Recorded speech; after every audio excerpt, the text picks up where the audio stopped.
installed in the back bedrooms. They're not necessary because now I get a flow of warm air from the gas furnace.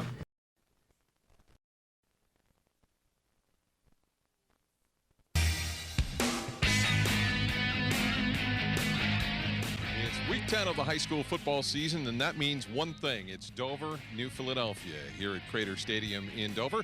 I'm Scott Robinson along with Chuck Rest, and this is the 114th edition of the third oldest rivalry in the state of Ohio. And Chuck, this one should be a dandy game. Oh, again, you know, this is what they're playing for. You know what I mean? Hey, division champion, playoff points, playoff possibilities. But you know what? Always in here and lately, this has been a heck of a football game, and I expect another one tonight, Scott. The last 5 times, the visiting team has won the game. So we'll come back, see how this one turns out in a moment. But first, we're going to interview the coaches on the Your Pizza Shop Coaches Corner Show. Special guest interviewer, Bill Morgan, takes the controls after this on TV2 Sports.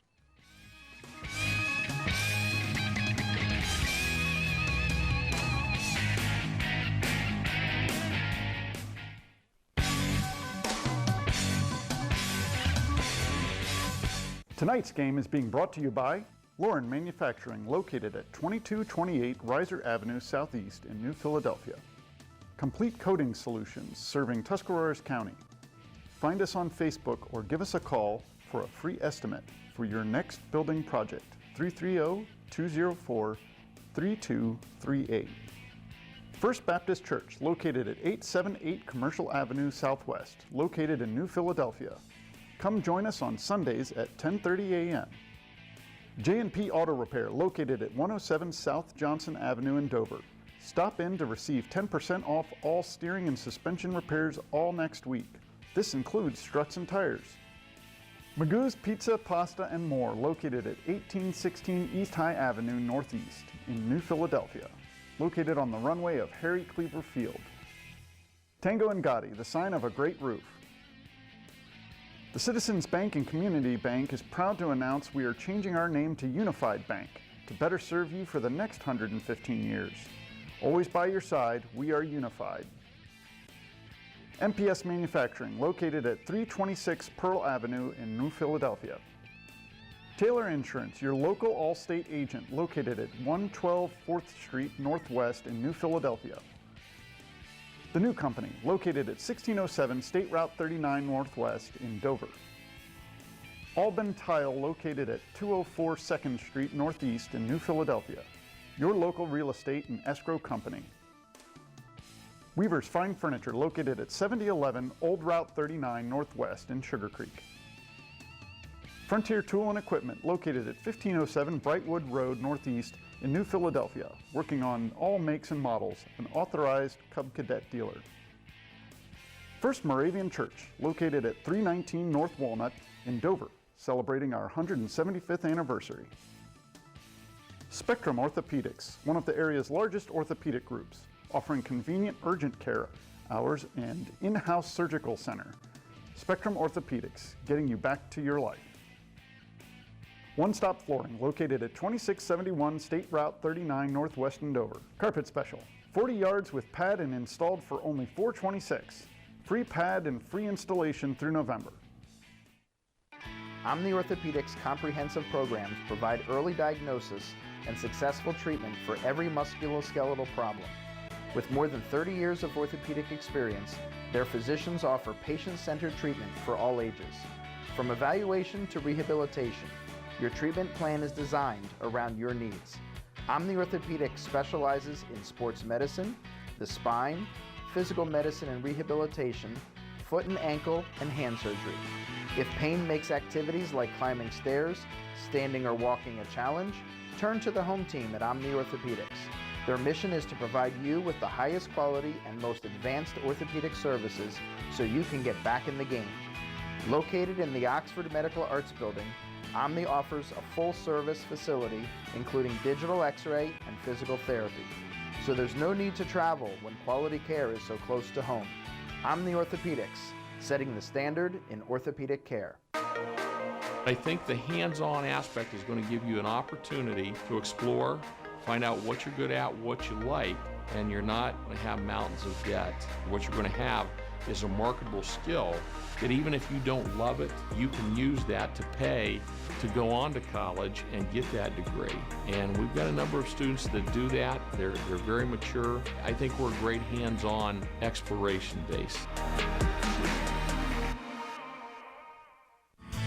Students choose Kent State University at Tuscarawas because of our academic excellence, dedicated faculty, and affordable tuition.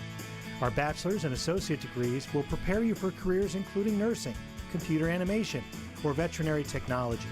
Kent State Tuscarawas offers a dynamic campus with state-of-the-art facilities, exceptional student services, and a welcoming environment.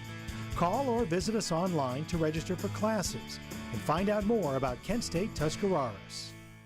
Grace Lutheran Church is located on the square in downtown Dover. Worship services on Sunday mornings are at 8 and 10:30, with Sunday school for all ages at 9:15. Reverend Donald Rice Jr. is senior pastor. Grace Lutheran is knowing Jesus through a variety of Bible studies and other learning opportunities. Grace Lutheran is showing Jesus through its grocery bag ministry and other outreach programs. Join us in knowing Jesus and showing Jesus at Grace Lutheran Church in downtown Dover. All are welcome.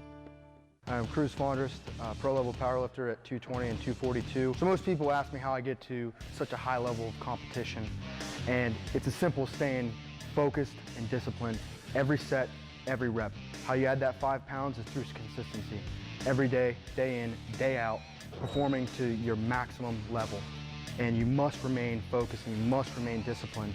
I have to fuel my body like it's a machine, and I feed that machine at your pizza shop. Always by your side. We are unified. A new and exciting era in our history begins. Established in 1902, the Citizens Savings Bank and its two divisions, the Citizens Bank and the Community Bank, is proud to announce that we are changing our name to Unified Bank to better serve you for the next 115 years. Always by your side, we are unified.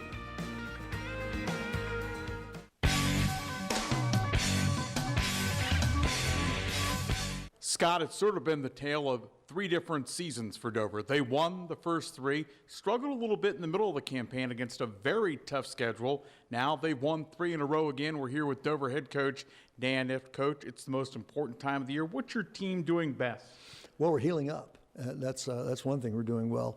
And the kids that we're playing in place of some of the kids who were injured have given us additional depth as they've matured into their roles. And I'm real pleased with how we're protecting the football at this time. The penalty situation's been down. I'm real proud of that. And we've been sustaining our blocks a little bit better and playing really pretty good defense up front.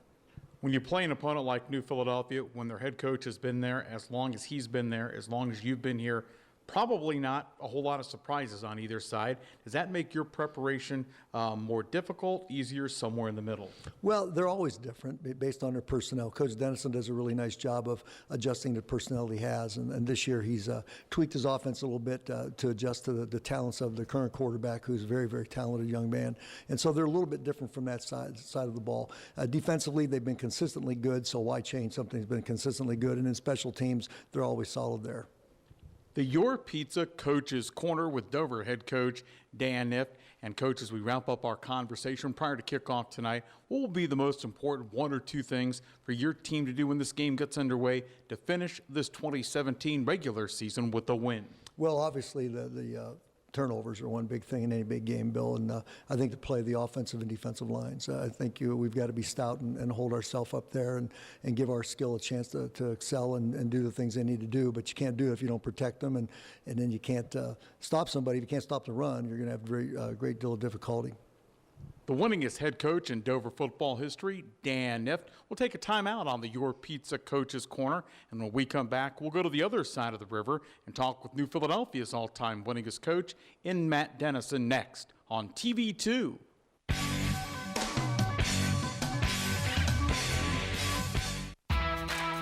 We do mufflers, we do tires. Want the best pricing in town? Come see Alan at Allen's Mufflers and Tires, located at 238 Trenton Avenue in Uricksville. Or give them a call today at 740-922-3010.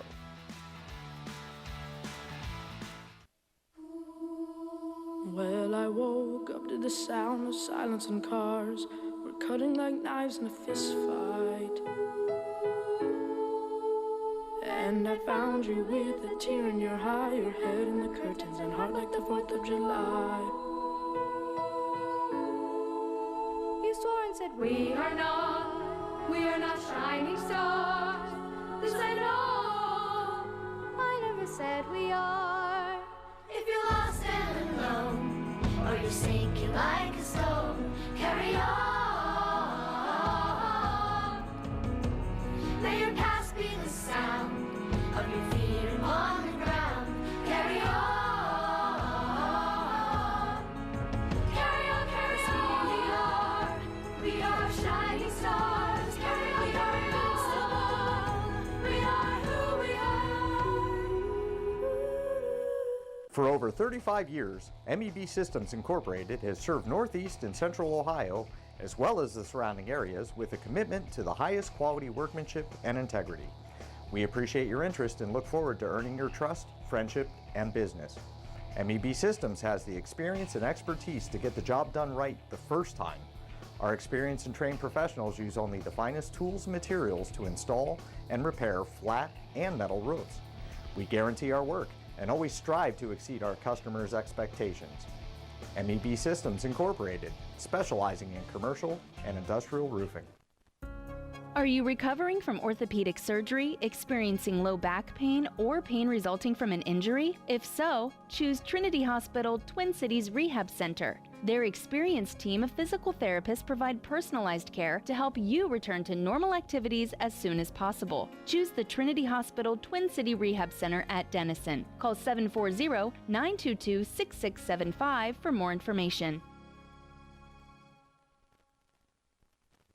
Myers & Miller Podiatry provides complete foot and ankle care to patients of all ages. The practice was established in 2000 by Dr. Adam Myers and has grown to include Dr. Andy Miller in 2007, Dr. Jason Bakich in 2010, and most recently Dr. Kristen Henry in 2015. Our core values of respect and honesty are the basis for how we manage our practice, and we continue to grow by building relationships with our patients in order to better serve their needs. Myers & Miller Podiatry serves Tuscarawas and Holmes counties with offices in Dover, Sugar Creek, Newcomerstown, Millersburg, and our newest location in Uricksville. Let's get started with building our relationship.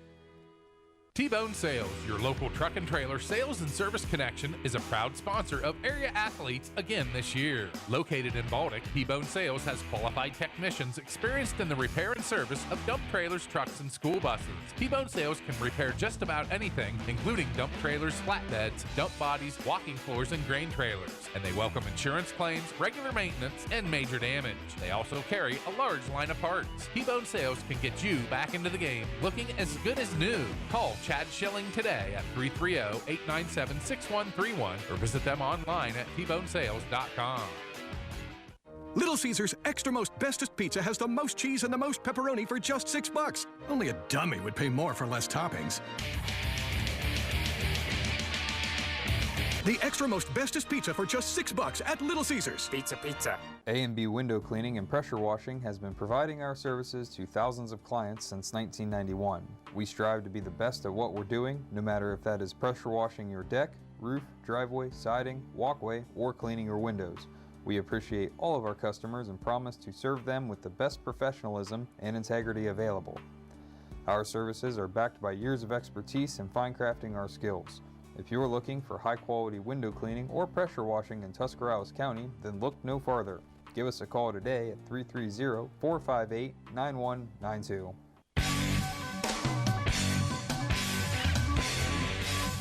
The TV2 Your Pizza Coaches Corner continues ahead of kickoff tonight between New Philadelphia and Dover. Happy to be joined by Quaker head coach Matt Dennison. Coach, you guys head into tonight's contest with the goals you set up at the beginning of the year in line should you win an East Central Ohio League championship, a playoff berth. What has allowed your team to get to that point tonight? Well, I think just the consistent growth. You know, we started off the year with a young group, and you know they're a talented group, but they're also very young. So you know each week we got a little better, and right now we're really starting to hit our stride. And you know we played really well last week, and you know we've learned our lessons along the way, and I think that's put us in a position where we're at right now.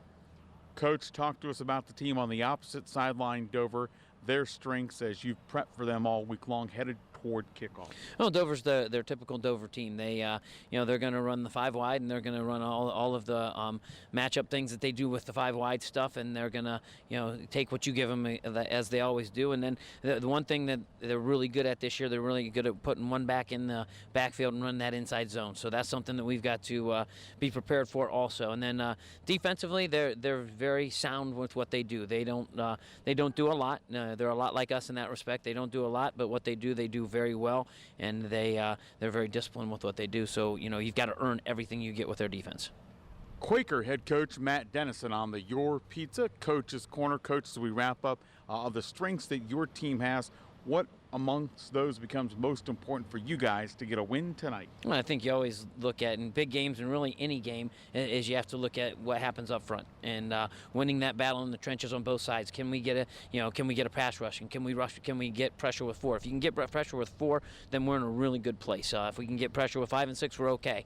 But we've got to be able to get some pressure with 4 at times. And then offensively, can we establish the run and the early play action pass and give Barron time to throw? Coach, thanks for your time. Best of luck this evening. Thanks, Bill. New Philadelphia head coach Matt Dennison. Coming up, it's the Carpenter Heating and Cooling kickoff on TV2.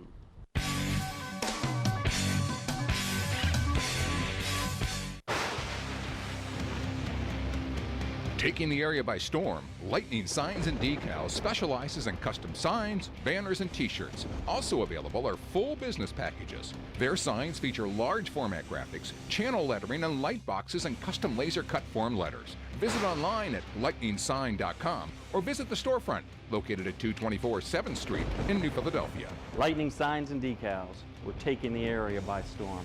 Contact us, 330-440-3129.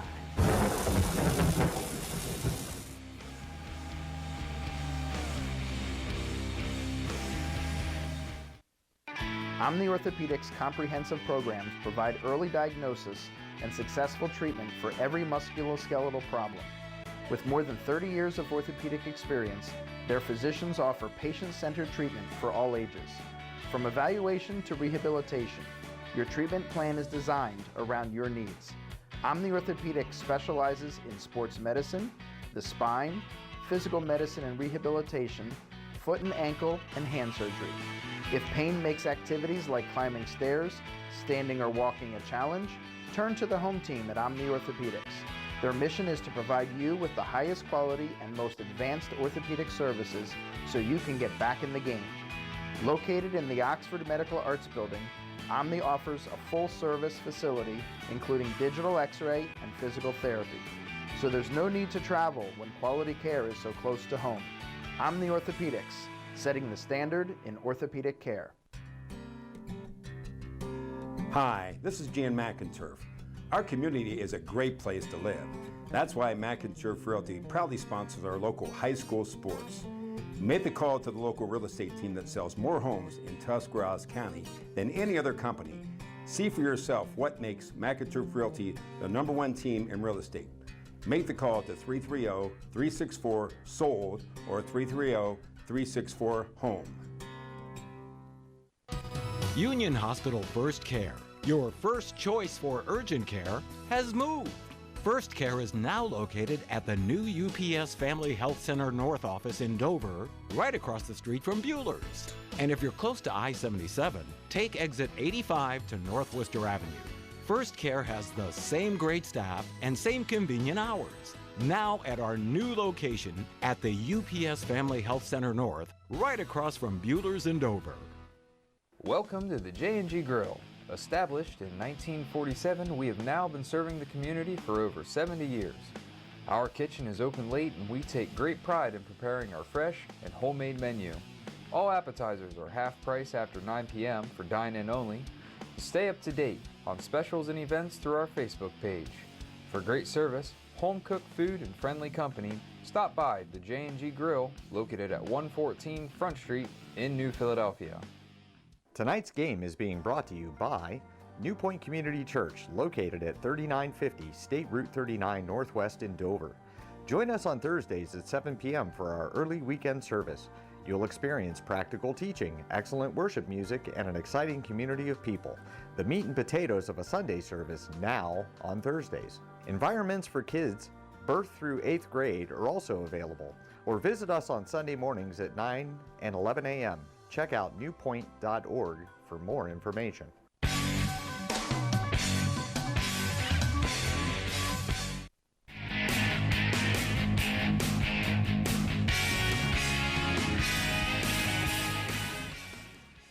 Welcome back to the 114th meeting between Dover and New Philadelphia. The Tornadoes leading the all-time series, 55 victories, 49 defeats, and 9 ties.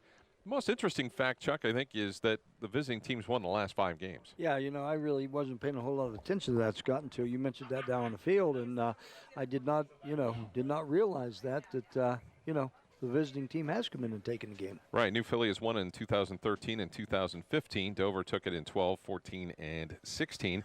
The longest winning streak in the game for the Dover Tornadoes was 9 years, from 1995 to 2003, while New Philadelphia, their longest streak was 6 years, from 1934 to 1939. Largest margin of victory, a game they still talk about today, a 72-0 New Philadelphia victory in 1956.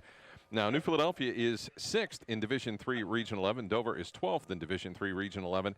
So there's so many different scenarios. Obviously, if New Philly wins, they're absolutely in. Whether they will host or not remains to be seen. If they lose, they might still be in, but I don't know if that's enough to get Dover in. Right. I know, this is one of these things that we're talking about a little bit, and you're right, because of the points and the way the breakdown goes and the second level points, you just don't know about Dover. So, this could be Dover's playoff game tonight, and not to taking anything away from the Dover-Philly game, but this could be Dover's, because looking at it, it looks like they're really going to need help. But like you said, Philly wins, they're in. Lose, they probably still get a shot at being in. Well, let's talk a little bit about our keys to the game tonight. What are some of the things, I know we've looked through the stat sheets of both teams, what are some things you think are going to be key to this game? Every year we talk about it. Special teams, I think, is always a key to this football game. But I'll tell you what, Scott, these two teams are very evenly matched, I think, special teams-wise, with their kicking game and their punt return and kickoff returns. To me, and I know I hate to say this a little bit, but I'm really looking at Dre Hess. I think, you're looking at a guy that, was just, doing everything and anything for the Tornadoes beginning of the years. He got hurt, didn't play, tried to come back a couple times, haven't played the last 2 or 3 weeks. But to me, that's going to be the key. If he's 95 to 100% and can play the whole game, I think I look at Dover as being, excuse me, maybe a step above New Philly. If not, I got to turn around and maybe give the nod to New Philly, because I think they're going to have a good, solid running game tonight, and that's going to be a key. All right, we move on to our injury report, brought to you by Omni Orthopedics. If you've been sidelined with an injury, get back into the game with the home team at Omni Orthopedics. With more than 30 years of orthopedic experience, their physicians offer patient-centered treatment for all ages. They're conveniently located in the Oxford Medical Building in Dover, or online at omniortho.com. They love what they do, and it shows. Chuck, you already kind of mentioned Dre Hess and his hamstring injury. That he will play. At least he's going to start out playing. And he's been held up the last couple of games. For New Philadelphia, Gent Joseph has a collarbone issue and was lost for the season a few weeks ago. So those are kind of the key injuries that the teams have suffered. That is our injury report, brought to you by Omni Orthopedics. If you've been sidelined with an injury, get back into the game with the home team at Omni Orthopedics. With more than 30 years of orthopedic experience, their physicians offer patient-centered treatment for all ages. They're conveniently located in the Oxford Medical Building in Dover, or online at omniortho.com. Our starting lineups brought to you by Union Hospital. Union Hospital offers many beneficial programs to the community, including its very own wound healing center that treats nagging wounds that interrupt your daily life. Located on the ground floor of the hospital, the wound center is under the direction of Dr. Adam Myers and provides a mix of physicians, surgeons, and strategies to heal your wound, including the safe and effective hyperbaric oxygen therapy. A doctor's referral is not necessary, so call 330-365-3880 to begin your healing. Let's take a look, first of all, for the Dover Tornadoes. The offensive starters for the Tornadoes: Kyler Dickey, Anthony Landis, Timmy Smith, Tanner Immel and Riley Warner across the line. Quarterback Alex Sayre, and then the wide receivers and the tight end. They're Dre Hess, Kyler Folkert, Owen Poland, Caden Folkert, and Ethan Snyder. Defensively for the New Philadelphia Quakers, Dugan May, Gavin Stokey, Colton Meeks, Brandon Weekly across the line. You've got Logan Ort, Garrett Strand, Austin Cole along the linebacker cores. And in the defensive backfield, Kai Crowthers, Alec Preston, LJ Lowry, and Sam Zemas. Let's continue on with additional starters here for the Dover Tornadoes. Defensively, Austin Ward, Austin Taylor, Zach Hawk, Mason Milburn, and Jeff Bilski up front, along with the linebackers Mason Milburn, Brady Blair, and Dayton Robin. The deep backs will be Caden Folkert, Braxton Ubel, Ian Sexton, and Jackson Huttress. Offensive starters for the New Philadelphia Quakers. The line's been solid all year. Noah Fulp, A.J. Tharp, Dugan May, Connor Preston, and Quentin Stillian. Then we've got Barron May and Kai Crowthers in the backfield. Austin Cole, Sam Zemas, Jelani Walker, and Tyler McQueen wrap up the receiving core. And that's a look at our starting lineup, brought to you by Union Hospital. Union Hospital offers many beneficial programs to the community, including its very own Wound Healing Center that treats the nagging wounds that interrupt your daily life. Located on the ground floor of the hospital, the Wound Center is under the direction of Dr. Adam Myers and provides a mix of physicians, surgeons, and strategies to heal your wound, including the safe and effective hyperbaric oxygen therapy. A doctor's referral is not necessary, so call 330-365-3880 today to begin your healing. We'll come back. We'll take a look at some stats in our game, and we'll have the Buckeye Career Center National Anthem. That's all coming up here shortly. Stay with us here on TV2 Sports.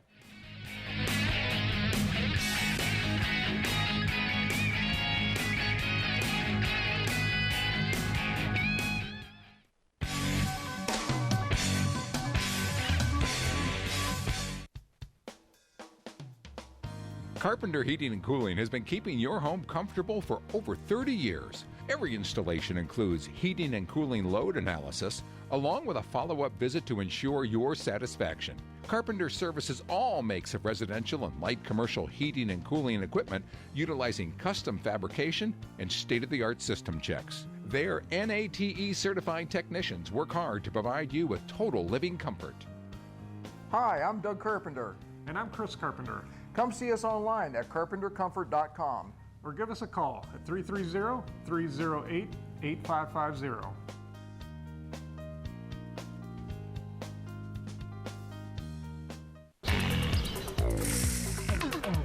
How could I possibly be expected to go without Domino's on a day like this? Alexa, ask Domino's to place my easy order. Ordering Domino's. Life moves pretty fast. If you can't track your pizza, you could miss it. Order 2 medium 2-topping pizzas for just $5.99 each and track them on your favorite device. Students choose Kent State University at Tuscarawas because of our academic excellence, dedicated faculty, and affordable tuition. Our bachelor's and associate degrees will prepare you for careers including nursing, computer animation, or veterinary technology. Kent State Tuscarawas offers a dynamic campus with state-of-the-art facilities, exceptional student services, and a welcoming environment. Call or visit us online to register for classes and find out more about Kent State Tuscarawas. Just wanting to be a police officer, I knew this was a great start, and it turned out to be a fantastic one. Just be able to actually see what you're doing, what you're working on, and understand how you can take one thing and turn it into something else. We got to creatively use skills and academics and see how we can place them into our fields. It was pretty much I had the key to open the door, and that was from Buckeye.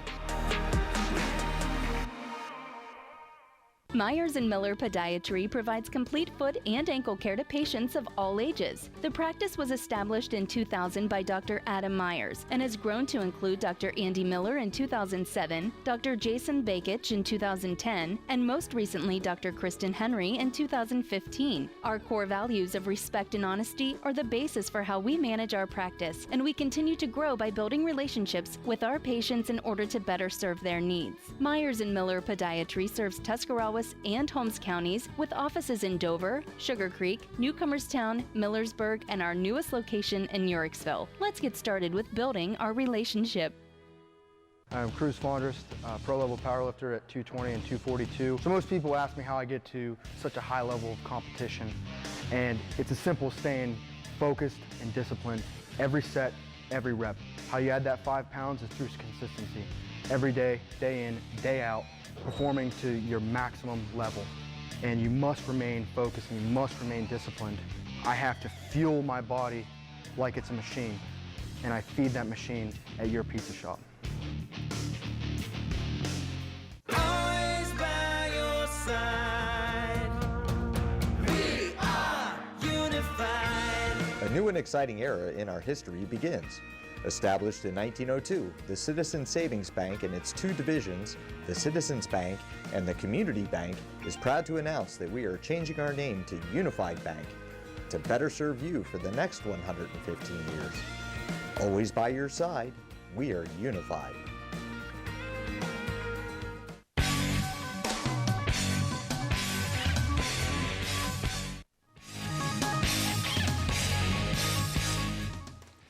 And back at Crater Stadium in Dover as we get ready for our national anthem, brought to you by the Buckeye Career Center. If you're an adult looking for a new career or a high school student looking for ideas on how to start yours, check out the Buckeye Career Center, as they're in the business of preparing you for the fastest growing segments of today's job markets. Visit Buckeye Career Center at 545 University Drive Northeast in New Philadelphia, or online at buckeyecareercenter.org. You can see the many educational opportunities that Buckeye offers. So the Dover Band in place. Let's go down to the field for the national anthem, brought to you by the Buckeye Career Center.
And that is the national anthem, brought to you by the Buckeye Career Center. If you're an adult looking for a new career or a high school student looking for ideas on how to start yours, check out the Buckeye Career Center, as they're in the business preparing you for the fastest growing segments of today's job markets. Visit the Buckeye Career Center at 545 University Drive Northeast in New Philadelphia, or online at www.buckeyecareercenter.org, and see the many educational opportunities that Buckeye offers. We do have a few sponsors to thank for tonight's game, helping bring that to you. The Yagi Cheese House. If you're having a victory celebration, don't forget to stop out to Yagi's for your cheese and trail and snacks. Come sample our products before you buy them. Also brought to you by Wayne Garage Door, located at 2150 State Route 39 in Dover. Solutions for all your openings. Visit them online at waynedoor.com. And by Kent State University Tuscarawas, located at 330 University Drive Northeast in New Philadelphia. We are your Kent State. So the band in place. The teams have a few minutes yet before they are going to come out of the locker room. So we have an opportunity to talk a little bit about the season stats here, Chuck. And one of the things that you looked at, I know it's kind of a crazy stat to look at, but punt returns, and you noticed there was a big difference in yardage based on punt returns for both teams. Yeah, if you look at New Philly, they're averaging about 1 yard a punt return, where Dover's averaging about 15. And you know, realistically, where that ball's punted, on the football field, 15 yards is huge sometimes. So that can be a big turnover for having to go 40 yards for a touchdown or, going 55 or 60. So I did notice that, and I was kind of surprised by that. But on the other hand, if you look at it, New Philly's punting game, averages about 7 more yards a punt than Dover's does. So whether that's a factor or not, Scott, I don't know, but it was kind of something to look at. Yeah, no question about it. It was a good thing to take a look at. As far as team statistics for the Tornadoes passing, they're led by Alex Sayre, 185 completions out of 299 attempts, 2,300 yards, 20 touchdowns, and 6 interceptions.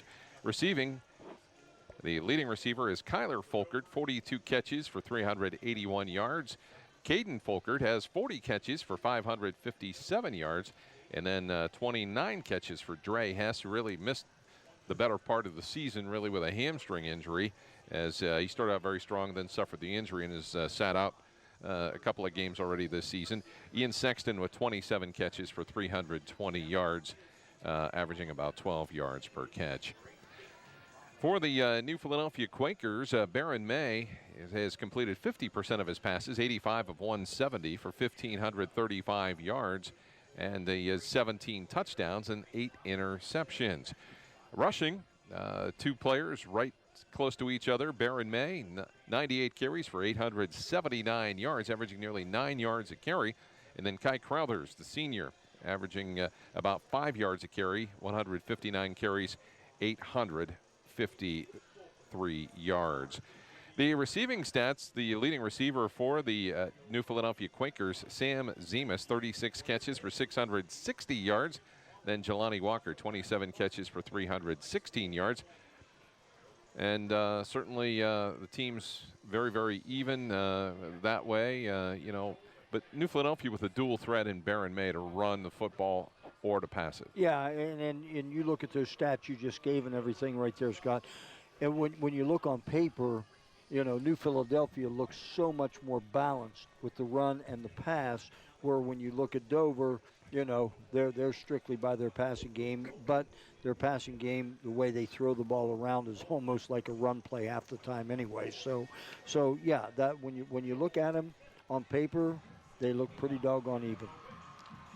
Defensively, for the New Philadelphia Quakers, the leading tackler is Caleb Robbins, 77 tackles, 49 of those solo. Austin Cole, 73 tackles, and Garrett Strand, 71 tackles. So a lot of action among the linebackers for the Quakers, as you would expect. Same story pretty much for the Dover Tornadoes. The leading tackler, Dayton Robin, a linebacker, 79 tackles. Jackson Huttress, one of the strong safeties, has 63 tackles.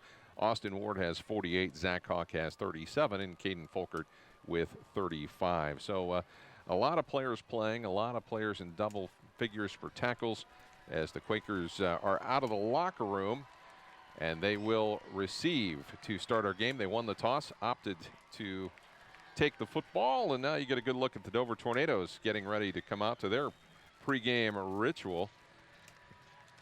This is one of those toss-up games. Everybody's asked me this week, who do you think's going to win? Some years are easier to predict than others. Exactly, and you go back to the stats you had right there, defensively, and when you played 9 games during the year, your linebackers have to be your top, your top tacklers if you're going to be successful.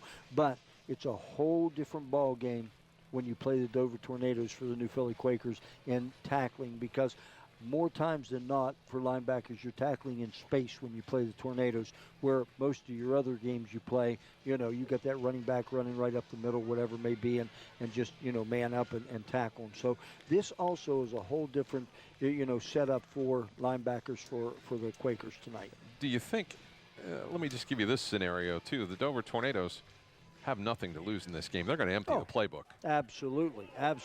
I could see them if they get in situations where they need a trick play here or a trick play there, 9 times out of 10, they're going to save it. But I think tonight, and we talked about it a little bit, I really think they are really on the outside looking in to get in the playoffs. So, yes, this is playoff number 1 game for them, and let's reach out and hope we can get week 11.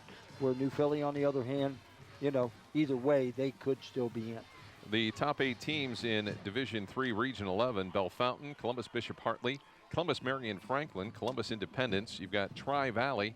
Then you've got New Philadelphia at number 6, Jackson at 7, Granville at 8, Eastmore Academy, which we think is going to probably drop this week, is number 9. Athens, the Plains, is number 10. 11 is Columbus St. Francis de Sales, and then Dover is 12. And it depends on the matchups for Week 10. It depends on how the second level points come in.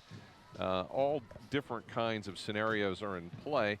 So if you think you know what's going to happen, you really don't. No, you don't. And, let's talk about Dover and their non-league schedule and who they had where most of those times those schools have been, very successful to give Dover second-level points. The guys they've played this year, not getting them so many second-level points. So that's why I'm saying that, in a sense, the teams in front of Dover, you may have to look at it too, Scott, and we can't figure it out. They all may have to lose.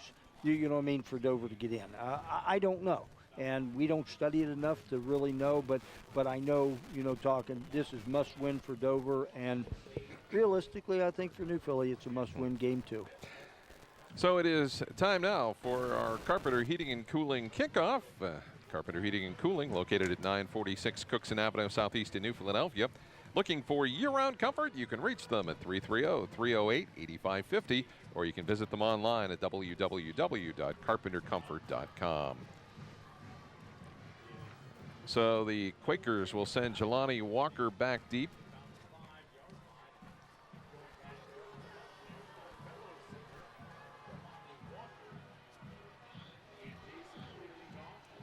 As Jack Danaher will kick it away.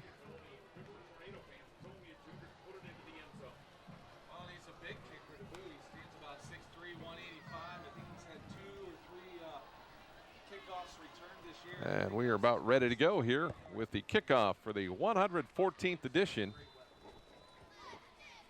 of the Dover New Philadelphia football rivalry game. And here we go. Danaher's kick is going to be fielded by Walker at the 5-yard line. Out to the 15 and out to the 19-yard line before he stopped. And that's where the Quakers will take it over. First down and 10. Baron May comes in at the quarterback spot. A dual threat. He was looking to get 1,000 yards rushing and 1,000 yards passing. He's got a little work to do on the ground. Yes, he does. But you know what? We've seen him a couple, 3 times this year, and he can bust off 30-yarders pretty quick. Tornadoes kind of stand a little bit of a huddle, then they break out depending on the Quakers' setup. Baron May drops back into the shotgun. Kai Crowther's behind him. As May calling the signals. First down and 10. Snap is good. Hand off to Crowthers, and Crowthers will get about 3 yards before the Tornadoes wrap him up. Dayton Robin is in there at the bottom of the pile as well. Is Zach Hawk. So it'll be second down and 7. Well, Scott, look at it too, and May has, a lot of athletic ability, but Philly can't get in those, third and long situations and stuff where that he's going to have to sit back and throw the football. So that was a good pickup on first down by the Quakers. Austin Cole in motion to the left side. The handoff to Crowthers again, straight up the middle, and he is going to be close to the first down at the 30-yard line. He's going to be marked at the 29-yard line, so he is going to be short. It'll be third down. Third one. Yes, third very manageable. That's what they want, with the back like Carruthers in the backfield. So got another look at it there on the J&G Grill replay. Tell you something else too.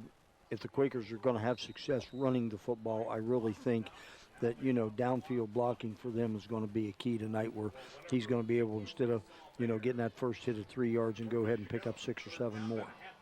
So third down, about a football away from a first down. May is going to come to the outside to Zemus. Zemus will have the first down and is finally wrapped up by Mason Milburn out at the 37-yard line. Well, good first series so far for the Quakers. Look like they feel pretty comfortable in what they're doing. So first down for New Philadelphia. And they crank the clock again. 10.5 minutes to go here in the first quarter. Scott Robinson and Chuck Rest with you. Jay Yonder's on the stats for us tonight. As May is going to take it himself. May squirts through. Ball's loose. Tornadoes have it. The Tornadoes come away with the first turnover. The ball was popped out of there, and Dover comes up with it. Well, you can see they have a great job right here. Great fake. May holds it, takes it with him, makes guy miss right there. Goes right through, gets to that second level. Had guys from both sides. One hit him high and one hit him low, and he just was able to hold on to the football, and the Tornadoes come up with the first turnover. Brady Blair knocked it out. I believe the recovery was made by Caden Folkert. So the Tornadoes have it, first down and 10. Didn't look like he had real secure hold on that football. No, I think one guy got him on one side and one on the other, and I think the way he was going down, he just lost the football on the way down. So Alex Sayre at the controls for the Tornadoes as they've got 5 wideouts in the game.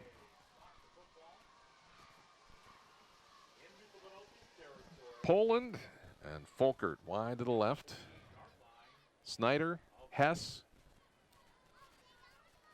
and Folkert wide to the right side. They'll switch. Hess will come out to the left side on first down and 10. Trips to the right. Now Hess will overload to the right side in motion. They'll throw it. That ball is going to be loose for a fumble again, and Hess is going to have to cover it quickly.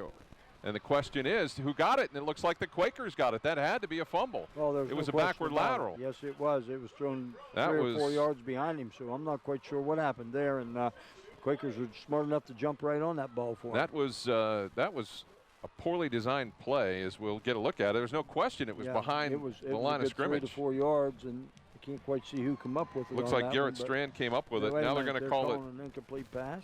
So now they're calling incomplete pass. I think they're going to talk about this for a minute, though, because it definitely was thrown behind where Sayre was standing.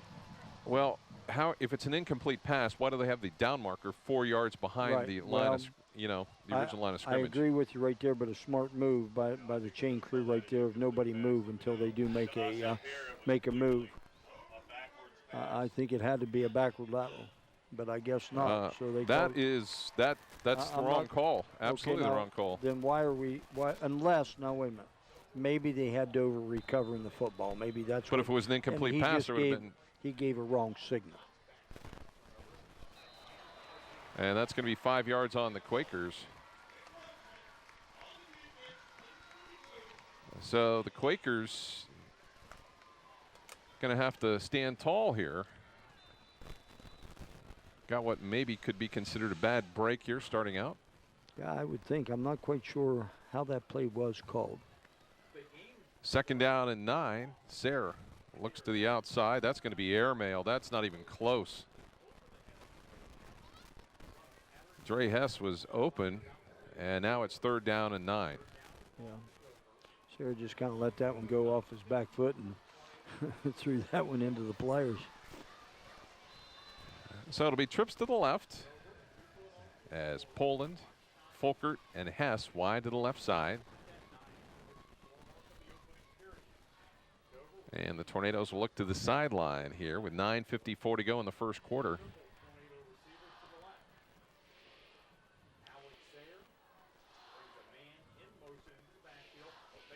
Sayre looks to take it himself, and he is going to be wrapped up for a loss back at the 45-yard line of the Tornadoes. A lot of movement by the Quaker defense on that one, and not much movement by the Tornado offense when it looked like Sayre just brought it right down and saw nothing was open. He was going to run the football. And Tavion Anderson and also Colton Meeks making the tackle there for the loss. It'll be fourth down, and the Tornadoes with 4th and 14. Sayre will drop back to punt it away. A quick kick by Sayre. It's going to be picked up by the Quakers and out to the 42-yard line. New Philadelphia's got it. And Baron May good run back right there by May. Made one miss right there and picked up a good 25 yards after he returned the punt. So New Philly, pretty decent field position right now at the 40-yard line. They just got to hold on to the football. It's a little bit unusual to have your quarterback return punts. Well, they still had their defense out on the field because they were afraid that Dover was going to try to pull a quick one on them. So first down and 10 for the New Philadelphia Quakers as May will set it.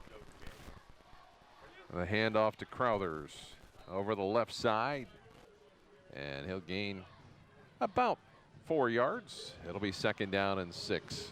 So far the offensive line for New Philadelphia is moving Dover off the ball a little bit because Crowthers has been able to pick up, 4 or 5 yards each time he's carried the football. So second down and 6. Zemus and Walker come wide to the right side. Austin Cole lines up as a tight end on the left side. McQueen on the right side. And the handoff to Tavion Anderson. Anderson with the run all the way down to the 31-yard line. And now thought he might have let it pop loose, but it looks like the Quakers retain possession. Oh, good job. Good run right there by Anderson. You can see him. He was able to. Well, that young man we haven't seen all year. We have not, no. So it's new face for the Quakers. Ian Sexton making the stop there. First down and 10 for the Quakers. May across the middle. Zemus is there, and Zemus is going to have the touchdown. From a 33 yards out, a pass from May to Zemus. Tell you what, May put that one right on the money. You can see right there. He stepped into that football. Zemus hit the seam right there, made one move, was able to take his speed and take it into the end zone. So that's a big one right there for the Quakers to be able to put one on the board early. And now Elsesser on to try the extra point. He has been very solid all year.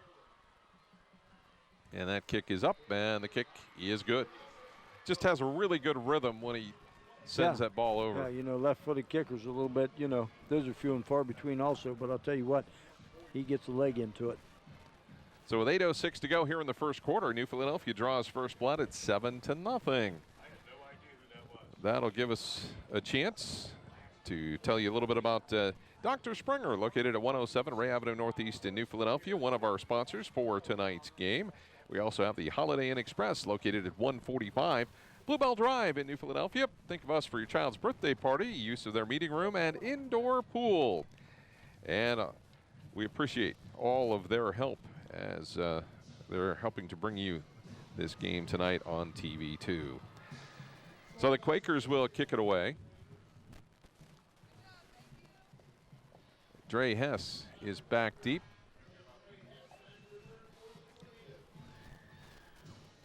And I believe it is also Kyler Folkert back deep. So the Tornadoes didn't look real steady in that first offensive series. Well, I'm real impressed right now with the Quakers, running the football, and the offensive line right now is pretty much having their way against the Tornadoes defensive line, and that's a big deal when you can be very balanced. Elsesser will send it way back into the end zone. Oh, close down at the 1-yard line. Hess has got it. Hess up the left side, and he is knocked down at the 28-yard line. And boy, he had a head of steam. He just couldn't get past that last tackler. The Quakers doing a nice job. He needed one block right there, and I think you could have seen this game tied up real quick. So, yeah, he's can't say he's 100%, but boy, he sure looked pretty good on that run. So first down and 10 for the Dover Tornadoes with 8:01 to go here in the first quarter at Crater Stadium in Dover. As the Dover Tornadoes have the football. They haven't trailed a lot all year, but a big game like this, you don't want to get too far behind. Sayre gets it to Snyder, and Snyder is tackled by Strand out at the 33-yard line. Like we talked a little bit, Scott, too. It was actually Caden Folkert. Hess was, 65, 70% of their offense before he got hurt. And I guess if you look at any good thing, they've had a lot of people step up, and and they have stepped up to make them where they are today. So second down and 5 after the gain of 5 from the 33-yard line. Trips to the left. Sayre all by himself in the backfield. Snyder is wide open to the 35, the 37, and maybe out to the 38-yard line. And he's going to be close to a first down. Maybe just a little short. They might have to bring the chains over to take a look at it. As you get another look at it on the J&G Grill replay. Yeah, that's what I talked about before the game right there. You know, you don't see a lot of running back very often in the backfield for the Tornadoes, but that's almost like a running play for them right there. First down. Strand and Alec Preston brought him down. Clock rolling down near the 7-minute mark of the first quarter. New Philadelphia with the 7-0 lead on the Kent State University Tuscarawas scoreboard. Sayre across the middle's got a man there and on the money, as that was a beautiful pass there to Caden Folkert. That's two. You know, what we talked about is a guy stepping up right there, and both the Folkert brothers have definitely stepped up this year with Hess on the sideline. So, and that's more of what I've seen Sayre be able to throw the football. You know, zipping that ball right in that little window. Right at midfield, first down and 10. Dover trying to answer New Philadelphia's first score. And the pass to Hess, and they have tried to go to him twice, and he has been wide open, and the ball's just not been on the money. No, it seems like him throwing to the left here a little bit, the ball's sailing on him a little bit. So. And there was some wind out there today. When we were out there earlier, it has been windy all day. Yeah, definitely. Right now it doesn't look, you know, real bad. I just don't think he's stepping into the throw, going to his left here a little bit. So it'll be second down and 10 from the midfield stripe.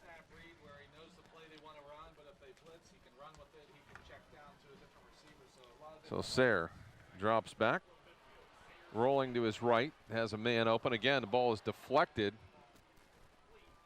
And Tavion Anderson is also on defense as well, and that was an easy holding call there, as you probably saw on this right side of your screen there on that play. Again, he had a guy wide open right there. He just didn't square those shoulders enough to throw the ball in, and it sailed on him, or that would have been a big gain. But again, it had been negated by a holding call on the Tornadoes.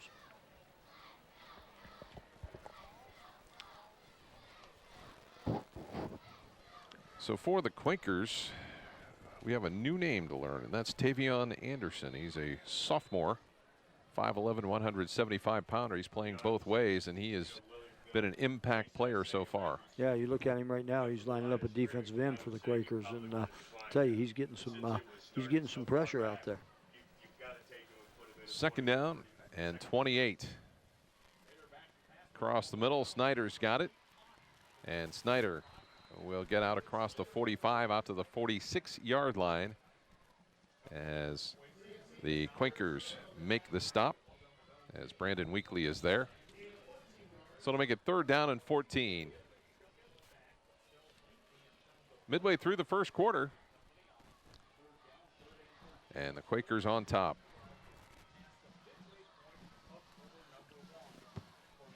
So third and 14.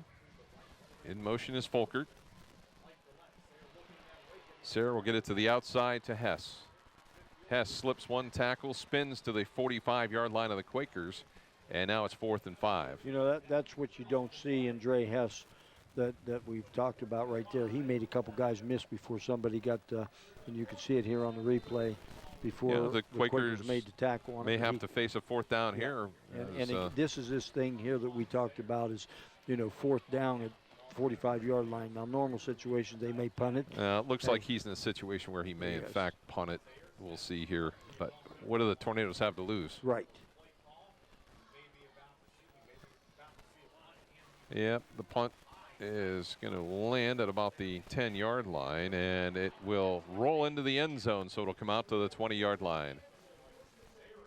Puts a lot of pressure on the defense when you don't know if they're going to punt or go for it. That's a lot of pressure on the defense, especially when the punter in that situation is your quarterback. It just gives you that much more to worry about out there. So smart move by the Quakers. Said, hey, just let him kick it, and, you know, they got the bounce that time.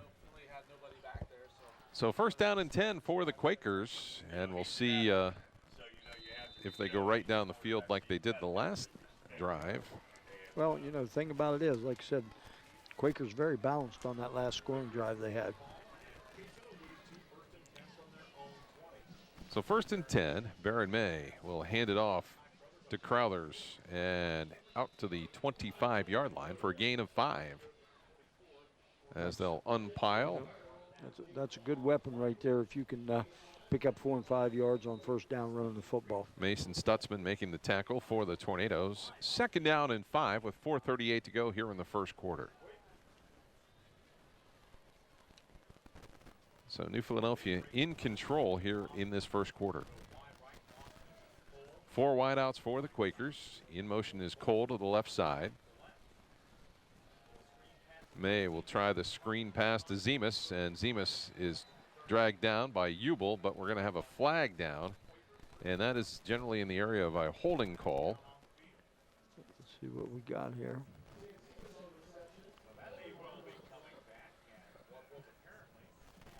So they're he's talking to the guy. He's talking to the other official, wondering if maybe one of the linemen were downfield on this. I'm not sure. It was a quick pass, so it'd been tough to get a holding call, I would think, on that. So. Okay.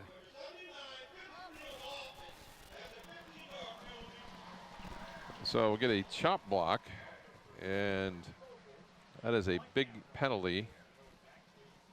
That's going to come all the way back. Make it 2nd down and 12. Yeah, I thought it was too quick of a pass to have a holding call, so it had to have been something else. So, So 2nd down and 12. The ball at the 18-yard line.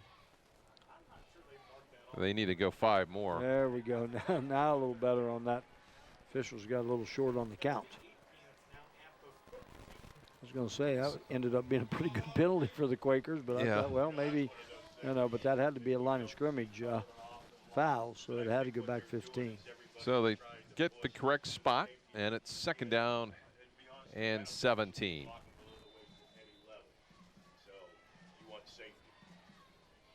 So May calls out the signals, gives it to Anderson, and he is out to the 18-yard line. Good job right there by the Tornado defense closing in on that one, because there was a little bit of a hole right there. This could be kind of a field position change here if the Tornadoes can hold down the Quakers. They hold on this one and make the Quakers punt. The Tornadoes could have decent field position. If there is a big 3rd down in the ball game so far, this would be it. 3rd down and 12 as the Tornadoes trying to hold the Quakers. May gets it away. He's got a man out there. It's going to fall into the hands, and it's caught by Zemus out at the 50-yard line. Another big play for the Quakers. Watching here, you can't see it. Just looked like he took right down the sidelines on that one, and Dover was in a little bit of zone coverage, and safety could not get over. Zemus makes a nice catch, and big 1st down right there for the Quakers. So that big 3rd down you're talking about happened. Well, you and I talked about it a lot, and we thought Sam Zemus was going to be the impact player for the Quakers in this game. Yeah, as much as we thought Hess would be for the Tornadoes, we thought Zemus would definitely be a big cog for the Quakers. And inside Kai Crowthers, not much there as Stutzman is there along with Robin to make the tackle. Gain of 3, it'll be 2nd down and 7. Tell you what, I'm impressed right now with the Quaker offense and the balance they are showing on this drive and the previous drive where they scored the touchdown on. Offensive line is doing a nice job, both run and pass right now. 2nd down and 7. Anderson in the backfield. May will pitch, and he is in some trouble, and he is going to be knocked down short of the 1st down at the 44-yard line. Still not a bad run right there because of Jackson, because he was right at the line of scrimmage. They had him stopped, and he cut it back a little bit to pick up about 4. Stutzman and Robin making the tackle again for the Tornadoes. Linebackers have been busy. It's 3rd down and 4.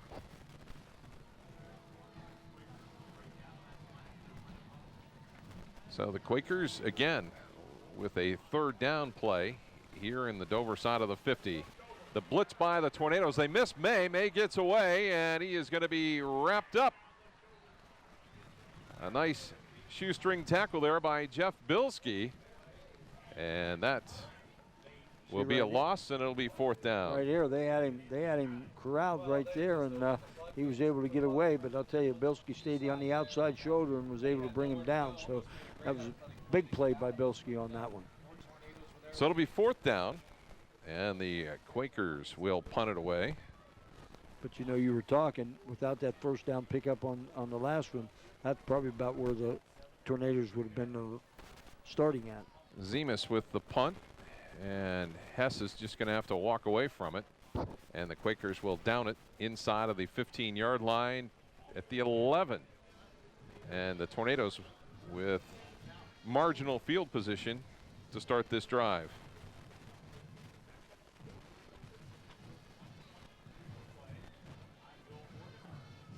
So the Tornadoes coming out, trailing 7-0. Well, let's see here now at minute 23 if the Tornadoes can get going here offensively. Well, they'll come out with Hess in the backfield behind Sayre. They might try to get a few extra yards, get out of the hole here, as Hess had nowhere to go and stopped right at the line of scrimmage. Might have even lost a half a yard. New Philly winning the battle along the line of scrimmage right now. You know, I was getting ready to say the exact same thing. It seems like on both sides of the ball, the Quaker interior's taking care of business. So 2nd down and 10.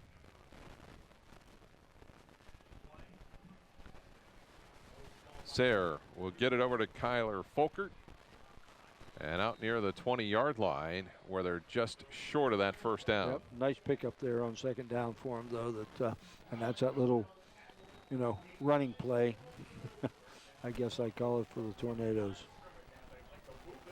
Sayre's going to take it himself, and he'll have the first down out near the 25-yard line. So the quick count, and the Tornadoes have the first down. They needed that first down badly, I think, right now. Well, they need to take a little time offensively to keep their defense off the field. I think that's, you know, that can wear you down pretty quickly later on in the game.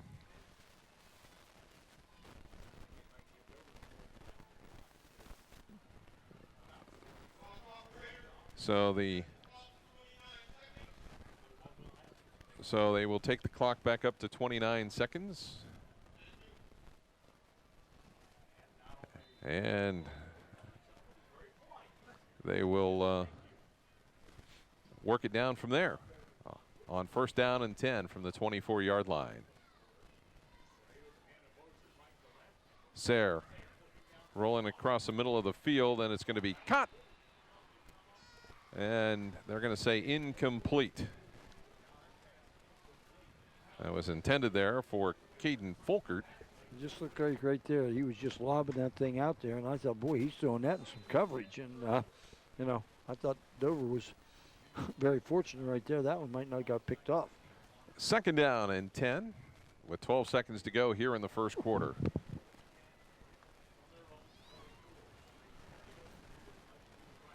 Sayre's going to take it himself. Sayre straight up the middle, and Sayre to the 29-yard line. And that will be the final play here of the first quarter. 7-0, New Philadelphia leading Dover. We'll come back with second quarter action in a moment here on TV2 Sports.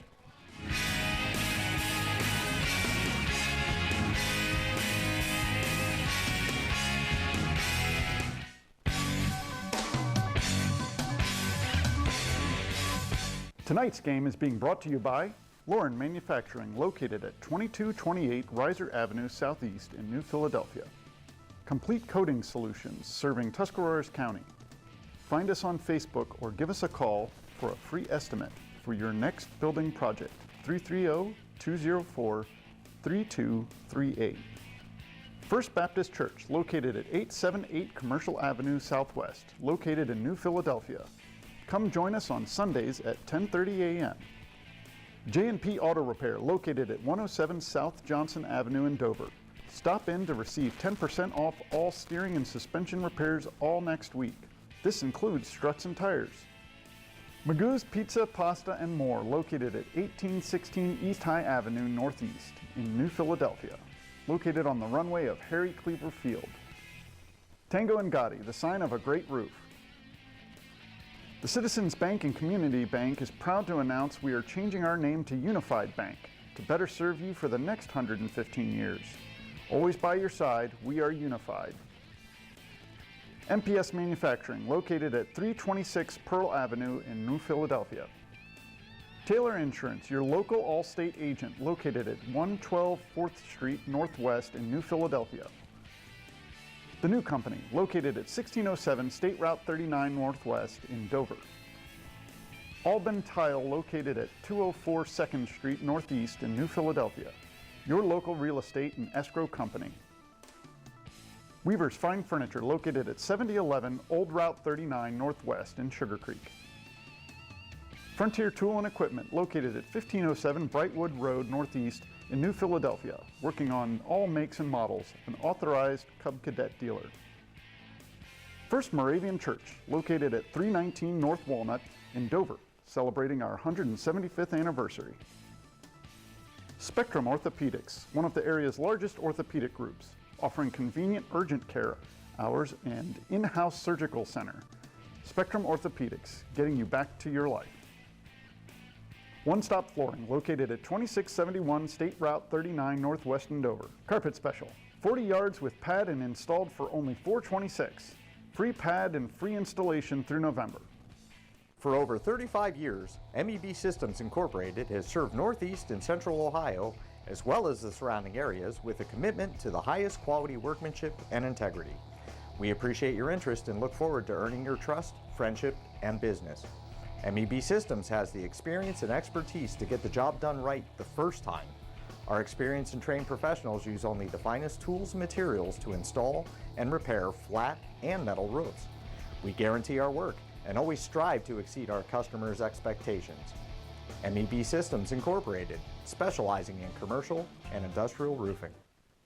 Omni Orthopedics comprehensive programs provide early diagnosis and successful treatment for every musculoskeletal problem. With more than 30 years of orthopedic experience, their physicians offer patient-centered treatment for all ages. From evaluation to rehabilitation, your treatment plan is designed around your needs. Omni Orthopedics specializes in sports medicine, the spine, physical medicine and rehabilitation, foot and ankle, and hand surgery. If pain makes activities like climbing stairs, standing or walking a challenge, turn to the home team at Omni Orthopedics. Their mission is to provide you with the highest quality and most advanced orthopedic services so you can get back in the game. Located in the Oxford Medical Arts Building, Omni offers a full-service facility including digital x-ray and physical therapy. So there's no need to travel when quality care is so close to home. Omni Orthopedics, setting the standard in orthopedic care. Union Hospital First Care, your first choice for urgent care, has moved. First Care is now located at the new UPS Family Health Center North office in Dover, right across the street from Bueller's. And if you're close to I-77, take exit 85 to North Worcester Avenue. First Care has the same great staff and same convenient hours. Now at our new location at the UPS Family Health Center North, right across from Bueller's in Dover. Hi, this is Jan McInturf. Our community is a great place to live. That's why McInturf Realty proudly sponsors our local high school sports. Make the call to the local real estate team that sells more homes in Tuscarawas County than any other company. See for yourself what makes McInturf Realty the #1 team in real estate. Make the call to 330-364-SOLD or 330-364-HOME. Welcome to the J&G Grill. Established in 1947, we have now been serving the community for over 70 years. Our kitchen is open late and we take great pride in preparing our fresh and homemade menu. All appetizers are half price after 9 p.m. for dine-in only. Stay up to date on specials and events through our Facebook page. For great service, home-cooked food, and friendly company, stop by the J&G Grill, located at 114 Front Street in New Philadelphia. T-Bone Sales, your local truck and trailer sales and service connection, is a proud sponsor of area athletes again this year. Located in Baltic, T-Bone Sales has qualified technicians experienced in the repair and service of dump trailers, trucks, and school buses. T-Bone Sales can repair just about anything, including dump trailers, flatbeds, dump bodies, walking floors, and grain trailers. And they welcome insurance claims, regular maintenance, and major damage. They also carry a large line of parts. T-Bone Sales can get you back into the game looking as good as new. Call Chad Schilling today at 330-897-6131 or visit them online at tbonesales.com. Little Caesars Extra Most Bestest Pizza has the most cheese and the most pepperoni for just $6. Only a dummy would pay more for less toppings. The Extra Most Bestest Pizza for just $6 at Little Caesars. Pizza, pizza.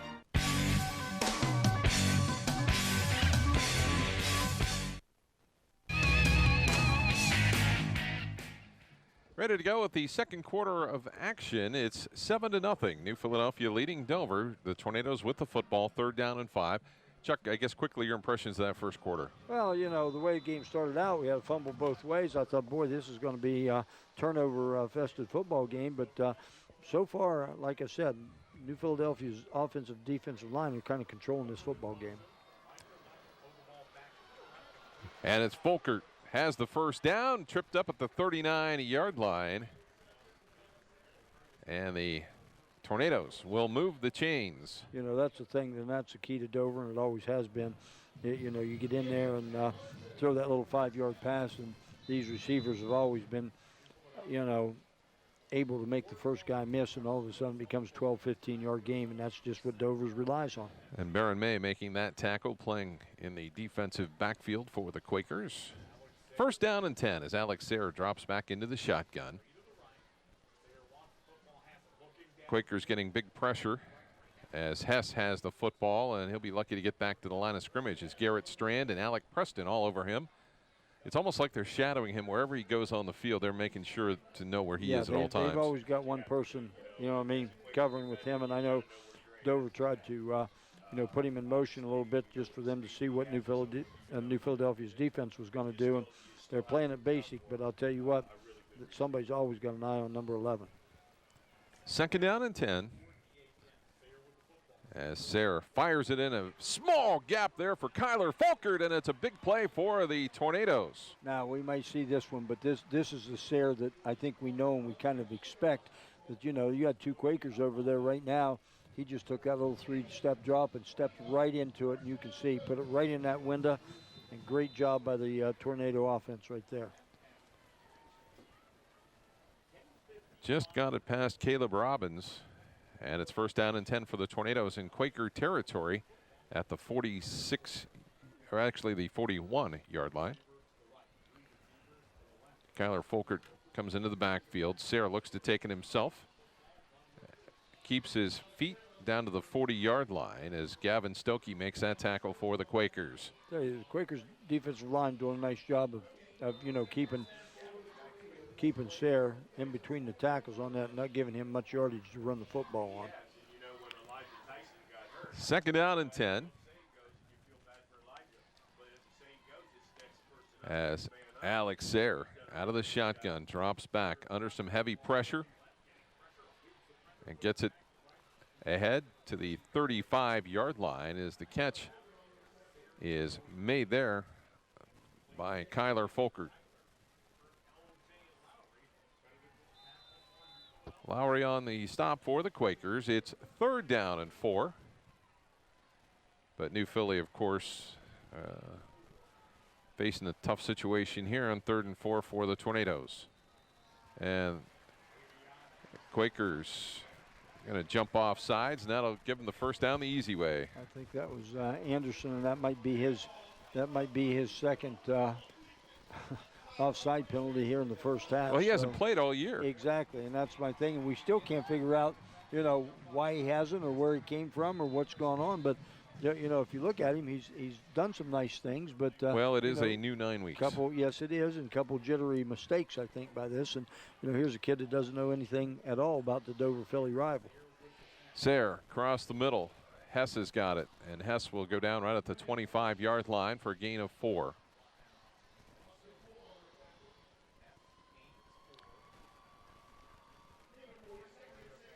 So it'll be 2nd down and 10.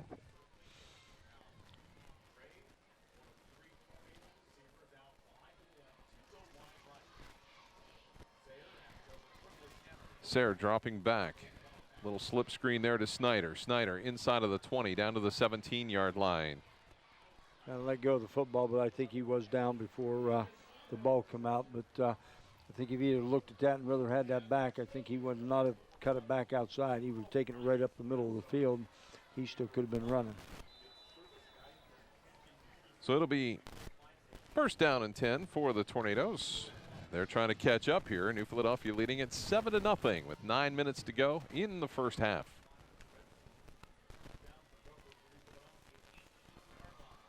Sayre checks to the side.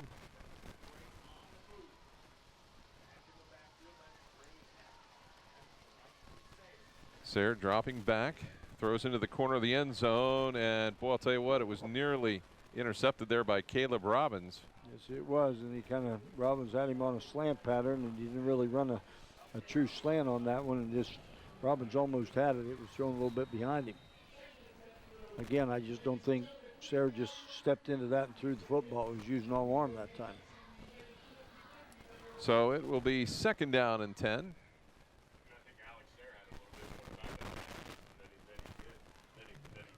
Tornadoes with their best offensive chance here. Hess will go in motion to the left side. They'll go across the middle to Folkert. Folkert, the spin move down to the 16-yard line for a gain of 2.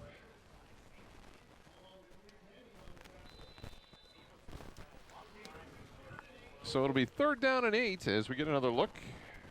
You can see right there, he caught it in a little bit of traffic, tried to put a spin move on, but it didn't quite get him what it needed to go. So it's a big 3rd down right here by the Tornadoes. Zemus active on both sides of the football as he makes the tackle there. As Sayre looks over the field. Over the middle, it's going to be caught by the Tornadoes. I believe that was and Hess Dre on Hess. that one. Yes, it was. And I'll tell you what, I think that's the Dre Hess that we see. And this time you can see Sayre just steps right into it. Hess comes out of nowhere. He just flips those hands right up there, catches the football. And they'll go quick again. Sayre off the left side. And it's down to the 2-yard line. So it'll be 2nd down and goal.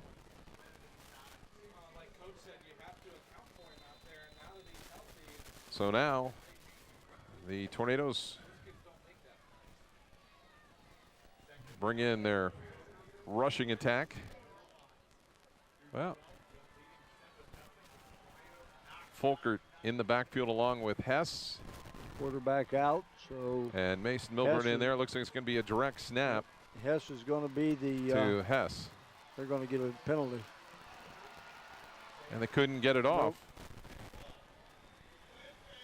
Coach Hift, first time tonight I've seen Coach Hift up in arms on that one. He wasn't very happy. Now you're going to have to probably turn around and maybe take him back in. That was a chance. That was somewhat of a.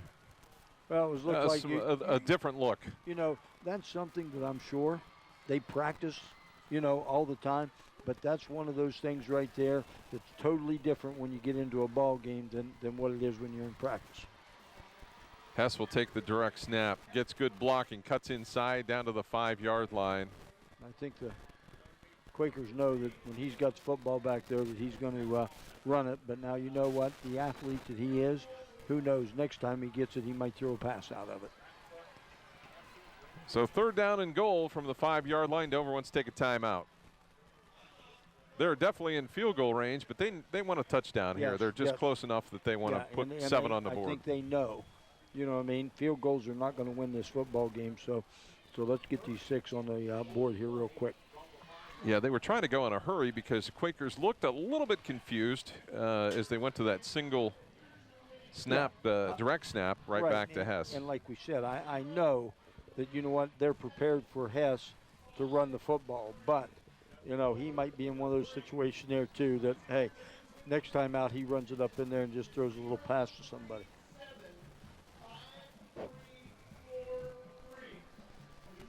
So it will be a 3rd down and goal from the 5-yard line.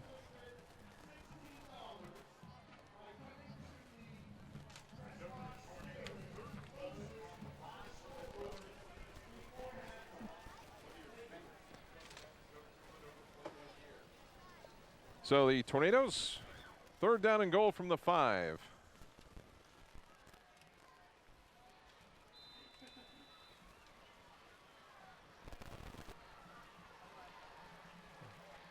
See what they come up with.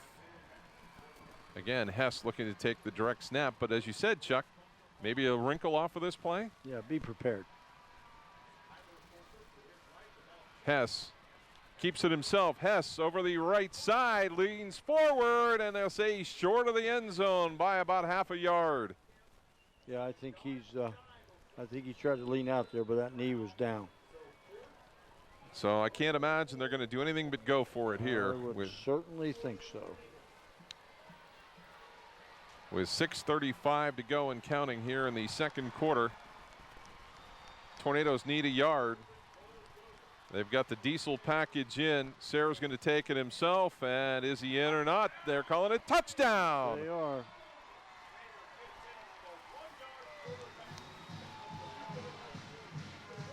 So the Tornadoes within an extra point here of tying it up.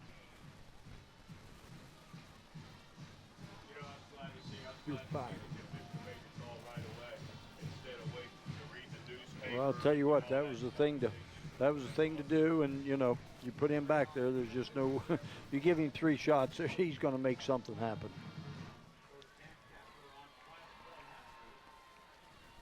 So Danaher will come on and kick the extra point and tie it up at 7-7 with 6:18 to go here in this first half. Well, you know, that's one of those things right there. You said, you know, Dover needed that score right there just to, you know that they can get the ball in the end zone. Now it's up to the Quakers, who Dover's doing a little better job here each time. The Quakers have the football to be able to stop them a little bit, but now New Philly's got to get it back and take it right back down the field on them if they can. And it's not all just about Dre Hess. No, it's not. But it is. Well, he is a big factor when he's in the football game. As long as he is 100%. Never get a lightning signs and decals fan cam. That gentleman is definitely a factor in this football game.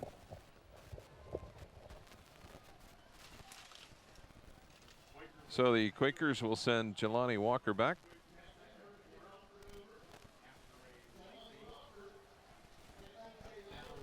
LJ Lowry back deep as well.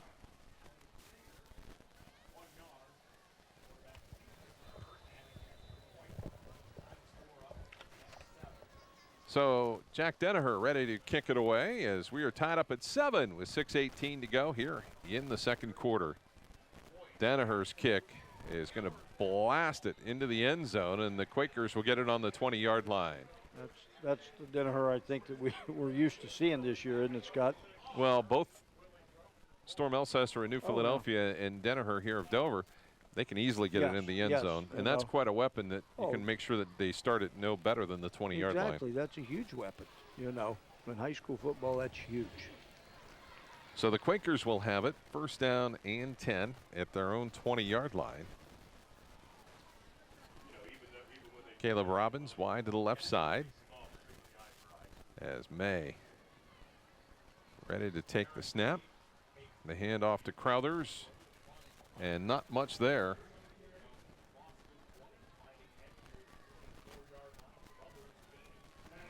As Zach Hawk was there for the Tornadoes. You just get the feel that the teams have settled in, and now it's really going to be a battle. Oh yeah, it's definitely both of them now. It's going to be a chess match with the coaches now because both of them kind of have seen what each other's doing. 2nd down and 6. Off the left side, and Crowthers will have the 1st down at the 33-yard line. Nice gain of 9 for the Quakers. Nice job by the Quakers offensive line on that because Dover's D line shifted and slanted right toward the play, and Crowthers was able to pick up, enough for the 1st down. So 1st down and 10 as the Quakers have it at their own 33-yard line. Game tied at 7. Austin Cole to the right side in motion. May takes off. May's got some running room. May being chased, still on his feet. And on the far sideline, they'll finally get him down as Dayton Robin with the long run will trip him up. See right here, I think he was really stepping in to throw a 3-step drop pass, and it was all covered. So that's that athletic ability that he has right there, and that made him miss. And I'll tell you what, he just outran a couple tornadoes to the sideline and picked up that first down.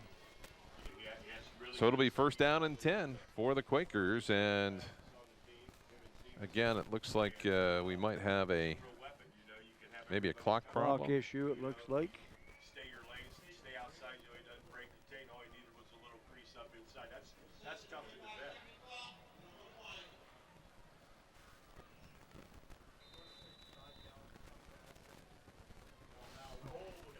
So 1st down and 10 right at midfield. Cole in motion to the left side. The handoff to Crowthers, and he is having a big game here in this first half with a big run. He's just running full force.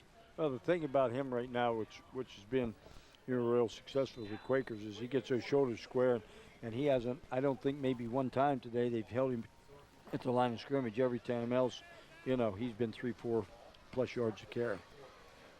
Tavion Anderson in the backfield along with Crowthers and May with 4:28 to go here in the first half. The handoff to Anderson. Anderson makes something out of nothing and gets the first down. Yes, they did. They had him pinned in here to the sideline, and he was able to plant a foot and take it right back up the field for a good gain. Another first down for the Quakers. So it'll be 1st down and 10 from the 39-yard line. This is kind of what we looked at with Dover going down to score. How effective is New Philly's offense going to be, and so far they've been able to just move the ball at will.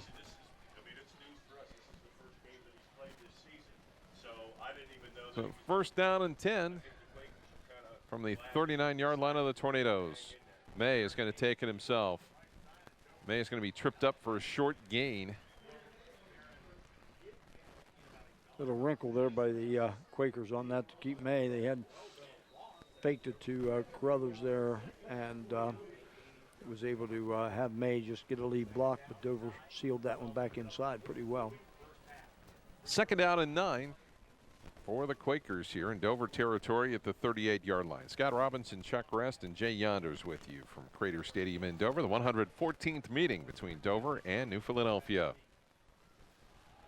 May, just a quarterback draw. And a nice job there by the Tornadoes to shut that down. Zach Hawk and Austin Ward making the tackle. It'll be 3rd down and 5. Well, you got about 3 minutes to go in the half. Quakers still have their 3 timeouts remaining. So they could pick up a first down here. They could utilize a lot of clock. So the play comes in from the side. Question here for you, Scott. Now, do you think you're in 4-down territory, or are you looking at a field goal? If you don't get this, what could you be looking at? Yeah, I think that the field goal range is 50 yards. Whether they're willing to do that or not, I don't know. We're going to find out here pretty shortly. It'd be about a 52-yarder from where they're at. So I've got to think they may consider either punting or going for it. Well, I don't think they're going to try a field goal here. Okay, they're not going to try a field goal. See what we do. They might just let May go back there and punt the ball just like Dover does most of the time, because I hate to give the Tornadoes, 2 minutes to go.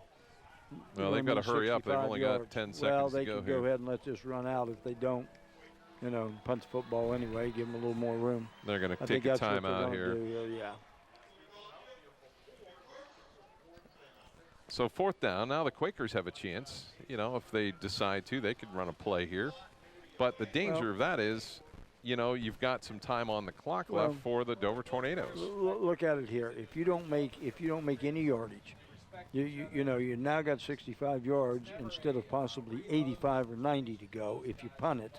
Okay, number one. Number two is with 65 yards to go and 2 timeouts for the Tornadoes, I've seen them go pretty quick in a short amount of time. And there's 2:08 left on the clock. Exactly. So I would be a little nervous right now, not trying to pin them as deep as we could pin them, if I was a Quaker.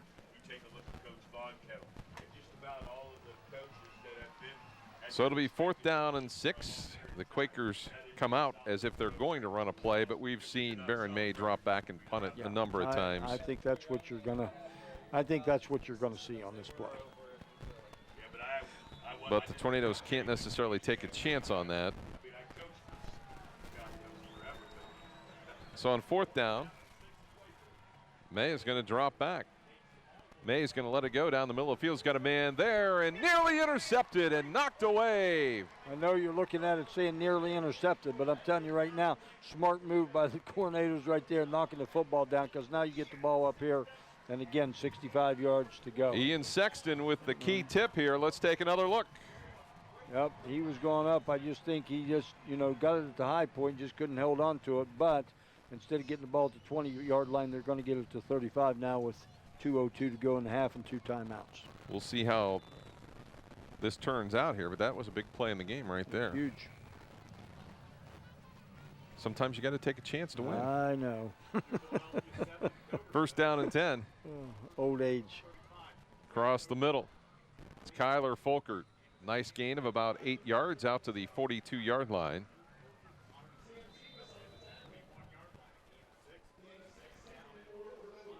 Dover with 2 timeouts remaining. I'm surprised they're letting so much time run off the clock here, but they're in a big hurry. Trips to the right. Hess across the middle of the field. They'll get it to Snyder. And Snyder.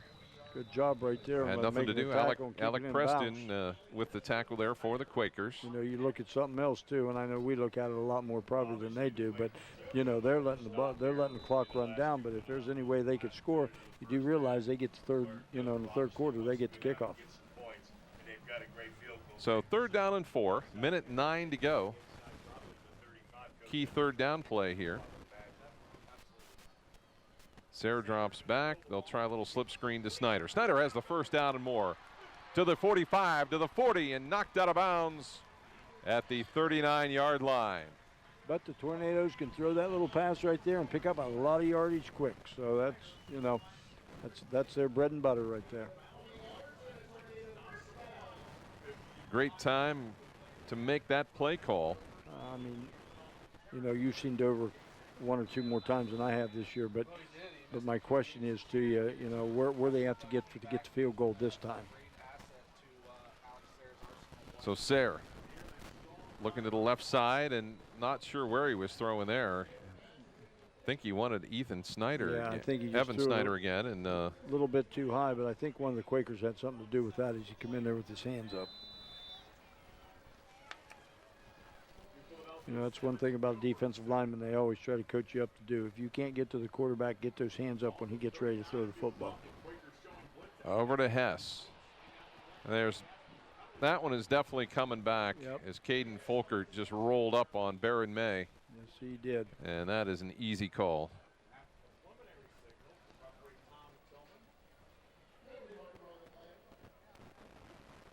Guessing block in the back.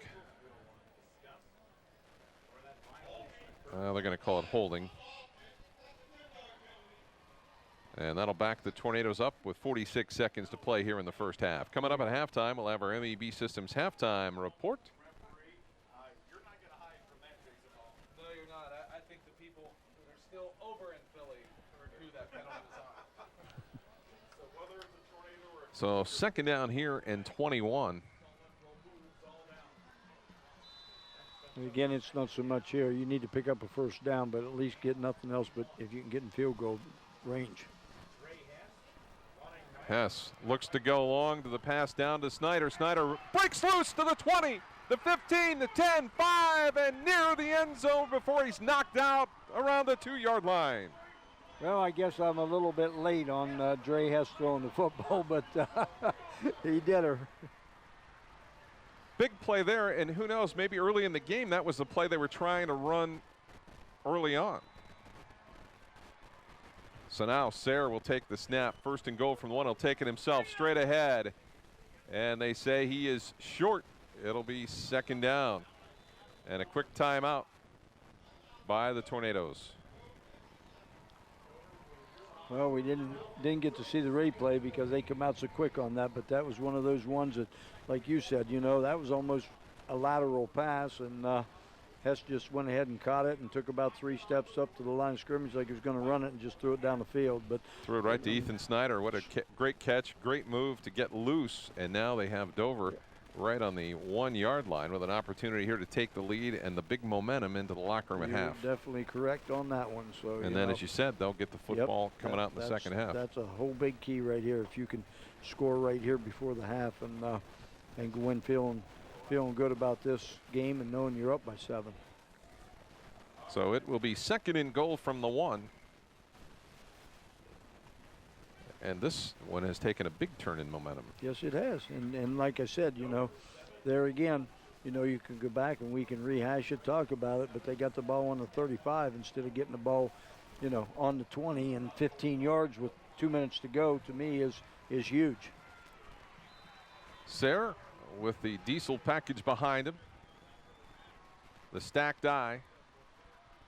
Sayre's just going to take it himself forward, and he's going to be in for the touchdown from 1 yard out.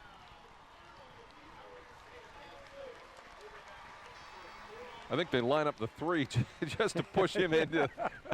Yeah, that's the thing you're allowed to do now. You can get behind him and push him. So, hey, why not line him up there and just all you take a run and keep pushing him into the end zone. So the Tornadoes take the lead here. And now Danaher on to try the extra point. That's one of those cases where you go back. Should they have punted that football and not gone for it on 4th down? It's easy for us to sit up here and talk about it. And the kick is up, and the kick is good. Yeah, I'm not saying it's not. What I'm saying is that's where the second guessers are going to be. Right, and we gave the scenarios as we saw them, and I thought for sure that, honestly, I really thought May was going to kick the football, and Coach Dennison had confidence in him right there, and give Dover credit. It took an outstanding play by Ian Sexton to knock that away. Because he had him beat in the end zone. He just didn't get it down there far enough for him to catch it. So, big turn of events, and now you got the Tornadoes with 14-7 lead. So 27 seconds to go here in the first half. The Tornadoes will kick it away. And I'm sure they would be happy to take one in the end zone right now. You think? I'm pretty sure. Yeah, I don't think there's any questions. They're going to tell him to put the ball down one of those big letters of Dover there in the end zone. So Danaher will get ready to kick it away. And to expand on that, Dover set that up the first play of the game on that backward pass. So Danaher ready to go. Recovered, and then that same play hit it to Hess a little bit early like he tried before. They might have been trying to do that. As Danaher with the high kick that will go well into the end zone, and that will put the Quakers at their own 20-yard line. Now, what do? You got 27 seconds. You have 2 timeouts. Do you want to go in and regroup at halftime, or do you turn around and say, you know what, we got 27 seconds.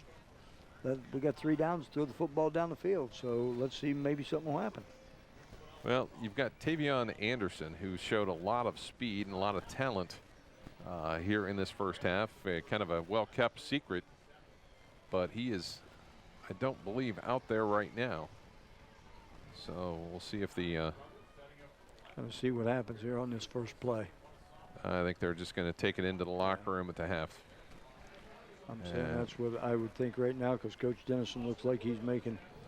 Nope, he's talking to May right now to call play, but I think maybe he's just telling him, hey, let's just wait. And I'm not sure they're going to have enough time to run another play here. As they're in no rush, they're just going to take it into the locker room at halftime. Dover leading it over New Philadelphia 14-7 here at the half. We'll come back with our MEB Systems halftime report in just a moment. So stay with us here on TV2 Sports.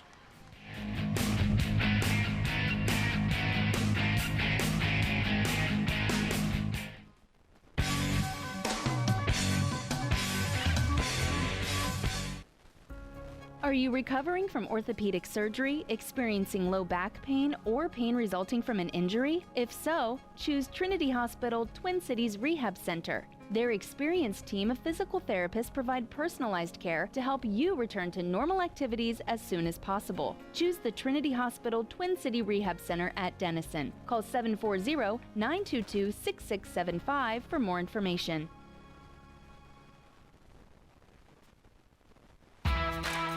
We do mufflers, we do tires. Want the best pricing in town? Come see Alan at Allen's Mufflers and Tires, located at 238 Trenton Avenue in Uricksville. Or give them a call today at 740-922-3010.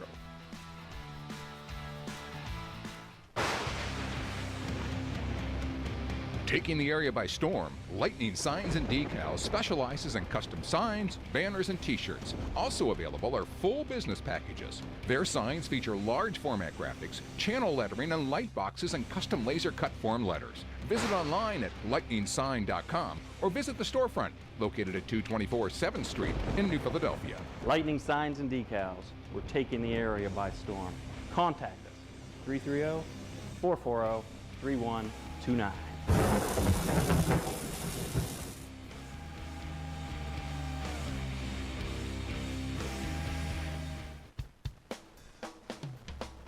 Carpenter Heating and Cooling has been keeping your home comfortable for over 30 years. Every installation includes heating and cooling load analysis, along with a follow-up visit to ensure your satisfaction.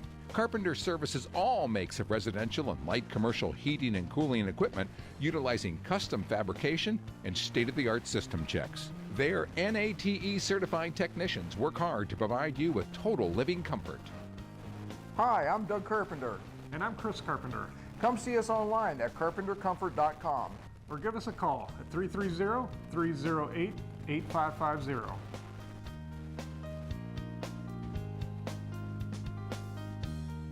A&B Window Cleaning and Pressure Washing has been providing our services to thousands of clients since 1991. We strive to be the best at what we're doing, no matter if that is pressure washing your deck, roof, driveway, siding, walkway, or cleaning your windows. We appreciate all of our customers and promise to serve them with the best professionalism and integrity available. Our services are backed by years of expertise in fine crafting our skills. If you're looking for high-quality window cleaning or pressure washing in Tuscarawas County, then look no farther. Give us a call today at 330-458-9192.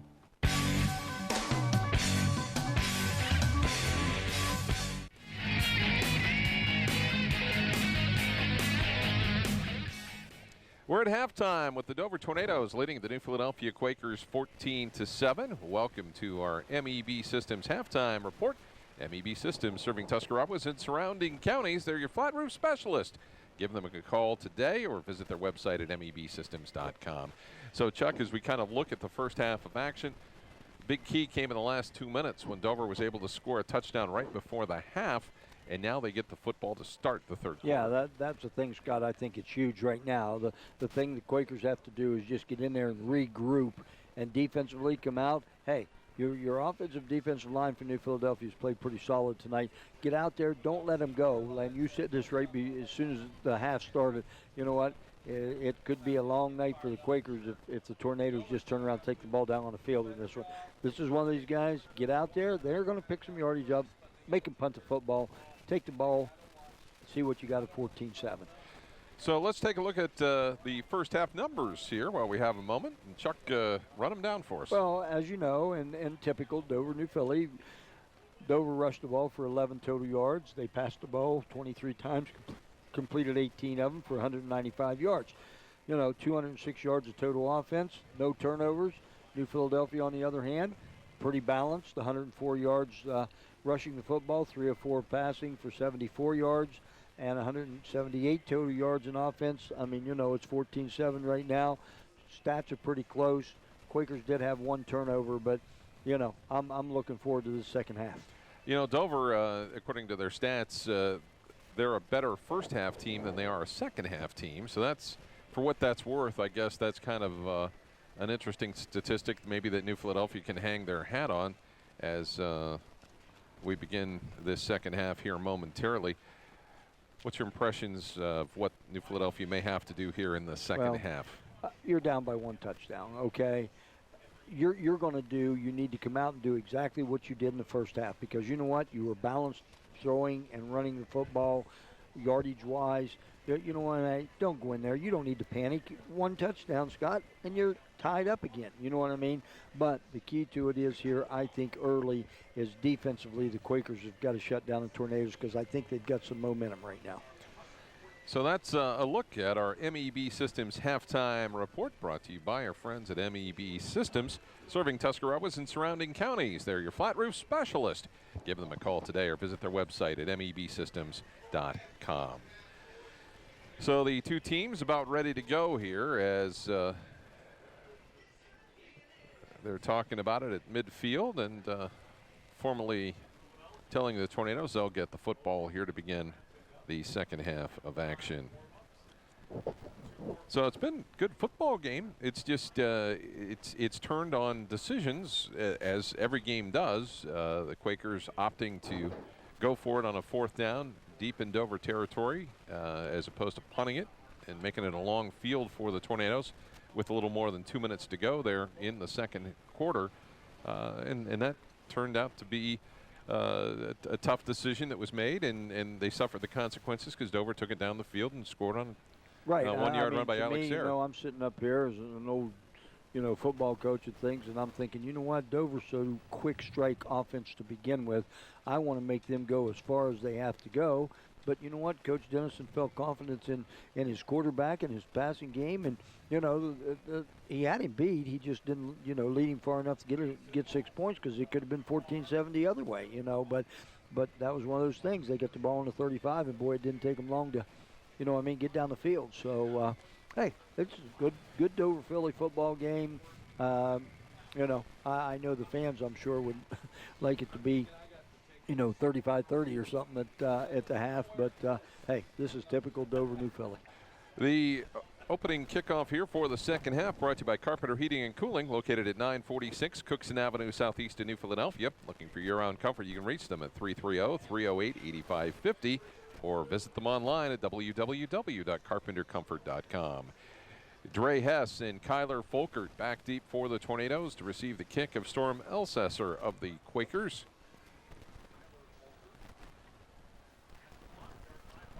And the kick is going to go out of bounds, and that's going to give the Tornadoes good field position. Yeah, I think right now I'd go ahead and give it to them on the 35, and it looks like that's what Dover's going to do, because Storm's got a good enough leg that putting back 5 yards, he could have kicked in the end zone on the next one. So Tornadoes got good field position here to start the third quarter. Kind of interesting that they actually kicked to the side of the field where Dre Hess was. Yeah, but again, it's one of those things too. They were probably going to try to kick him down there and pin him in. So, that was probably their thought. But got the ball a little bit out of bounds, and again, 35-yard line for the Tornadoes to begin the second half with. So 1st down and 10 for the Tornadoes at their own 35-yard line.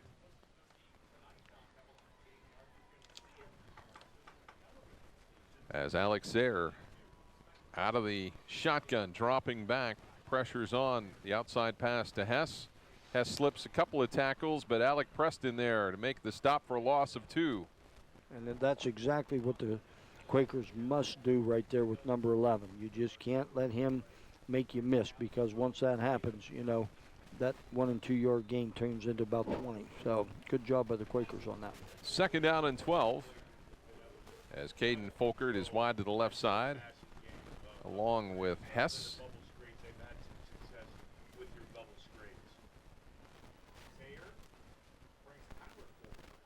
As Sayre looks to his left, now runs to his right. And he'll run out of bounds across the 40-yard line at the 42. So a nice gain. And it'll be a 3rd and manageable, a 3rd and about 3. That's a good job by Sayre right there on that. But you know what? The Quakers can't be, upset with that, because I'd let him run all night long on me before he throws it. Snyder is going to dive forward and have the 1st down at the 46-yard line.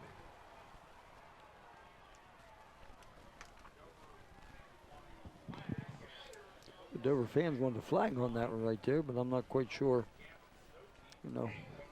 So in any case, it is a first down and 10 for the Dover Tornadoes. And I'm guessing that there's going to be a little discussion here about behavior on the field. Yeah, getting a little chippy there on that one, wasn't it? So I think this is a great job by the officiating crew right now to, you know what I mean, just nip it in the bud right now. I'm guessing he said next one we're going to throw a flag, and then we're just going to keep going from there. Yep. Yep. So it'll be first down and 10 for the Tornadoes at their own 46-yard line. A lot on the line. I mean, let's face it, the Quakers want to advance in the playoffs. Sarah's going to take it straight forward. Sarah's going to push off the left side to the midfield stripe for a gain of about 4. You know, there's a lot of emotion. It's a big game. The players are worked up about it. Sure. You know, Philly came in here and, you know, they've had a great season, as has Dover, but Philly's got a lot to lose if they don't win this football game. Yes, they do, you know, and that's the thing, you know. It's almost like Dover's just got to take care of business and sit back and wait. And New Philly just needs to take care of business. Second down. Sayre's got a man open. Folkert's got it. Caden Folkert still on his feet at the 34-yard line and then knocked down by Kai Crothers and Alec Preston. Well, you can So see we get right another there, look. They just were playing zone defense, but nobody dropped back far enough in the zone. And Sayre was able to throw the ball right over the top, and Folkert making a nice catch and, you know, gets back to where he caught the ball at, but another big first down for the Tornadoes. Kyler Folkert comes in the backfield, and he'll get the carry, and there's just nothing there. Tell you, like I said, I'm pretty impressed right now with New Philly's, you know, interior line guys defensively. They're shutting down Dover's quote-unquote running game, but you know, they might have to tighten the pants defense up a little bit. Haven't seen any of the patented jet sweeps for the Tornadoes yet here either. As Sayre gets it to Snyder. And Snyder down to the 33-yard line. Not much of a gain there, and it'll be third down and 9. Yeah, and this is where New Philly wants to have Dover right now, but you just got to, you know, they're going to throw the ball. When they catch it, you know what I mean, make the tackle on the first hit, and you got an opportunity. You let them get by, and it becomes 10, 12, 15-yard game.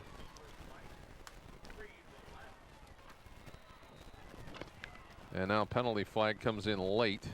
Very late, because I didn't see it. And now they're going to call it on Dover after the Quakers originally jumped. All right. Maybe that's why I didn't see it. I'm looking both sides, and I really didn't see a flag. So.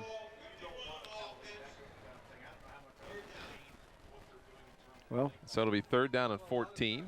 Big plus for New Philly on that one, because like you said, it looked like the defensive end was moving for the Quakers before anybody else. So Sayre will look to the sideline for the play here on third down and 14. As trips to the left side. Sayre has got some time rolling to his right. And he's got a man, picks up some yardage down to the 31-yard line, a gain of 7. So now it's fourth down. And now the Tornadoes' decision a little bit easier if they want to go for it here. Yeah, it looks like they're going to pull the same thing there, and they're going to go for it too. But, you know, that was a good job by the Quaker defense right there. Hey, like we said, they're going to catch the ball, but you got to make the tackle, and the first man's got to make the tackle. So, but of course, you know, Dover feels pretty confident they can pick up 7 yards. So you've got Hess in the slot to the left side. Snyder's been the possession receiver. He is to the right. Across the middle, and Folkert was tripped up, it appeared, but no flag, and it's going to be New Philadelphia football. Yeah, I think right there, that was right in the hands of Zemas here too, if you look at it. But I think he was just running the crossing route, and they just got their feet tangled up, and that's probably why it wasn't. But I'll tell you what, Zemas had some running room too if he'd have picked that one off. Got to him a little bit too quick. So the failure on fourth down gives the football back to the Quakers at the 31-yard line. You know, and that's what we talked about going in. You know, the Quakers just couldn't get down and let Dover take the ball down the field and score on this one. So, hey, they gave up a little bit, but got the ball back now. Baron May at the quarterback spot for the Quakers. And flags fly, and that's going to be a 5-yarder against New Philly. I think the center double hitched on that, on that snap right there. I think it's kind of like you're chipping there sometimes when you double hit that. When you little double hit chip. it, yeah. You just count one instead of two. Yeah, that's when you can feel your hands. First down and 15. Oh, we had to get a little golf in there, Yeah. right, Scott? First down and 15 for the Quakers from their own 26-yard line. 8:38 to go here, third quarter.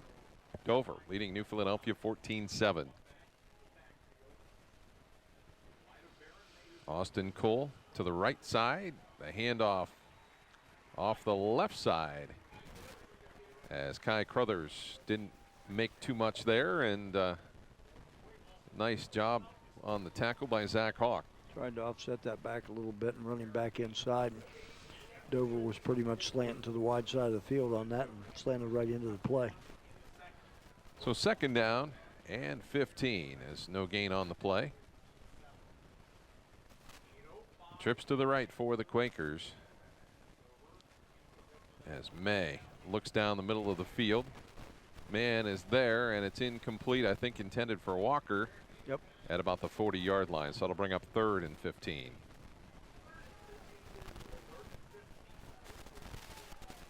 Oh, this is a lot of yards to pick up on third down here, so see what they look to go with. A little crossing route, something like that, that might be able to get a Quaker to catch the football and possibly get a missed tackle and pick up 15. Great night for football. Week 10 of the high school football season. Nice crowd on hand as always for this one. As May gets the snap, drops back. They put some pressure on. He's going to run. He's got some room to run, but he's going to be knocked down. Nice tackle there by Caden Folkert at the 36-yard line. Well, he got 10 yards. It's not enough. It'll bring up fourth down. Well, you pretty much are going to have to punt this one. You can see right now, Folkert made a nice job of making that tackle right there, because if he could have got outside of him just a little bit, he would have picked up a first down. So Dre Hess will, actually it's not Dre Hess, I apologize. It is Tyler Schweitzer that will drop back to receive the punt. Fake by the Quakers, and Quakers have some room to run. And the Quakers, L.J. Lowry, all the way down inside of the 20-yard line. Well, that's kind of a, a little bit of surprise on the double pass for the, the Tornadoes a little bit right there. That was a big, special teams play right there for the Quakers to pick up, because I'm sure that the Tornadoes thought that they were definitely going to punt the football. So there was a chance that the Quakers took that big advantage on that one, because I'll tell you what, if they wouldn't have made it, that could have been Katie bar the door for the Quakers. First down and 10 from the 19-yard line for the Quakers. They trail by 7. And penalty flag down, and it'll be a 5-yarder against the Quakers. Well, the Quakers now, the series before, shot themselves in the foot with a motion and put them down to 15 yards. Now they're back again to, this time they're just first and 15 and not second and 15. So first down and 15 for the I don't Quakers. Don't want to stick my foot in my mouth, but this has been a relatively, clean played football game so far. And we've had some clock issues.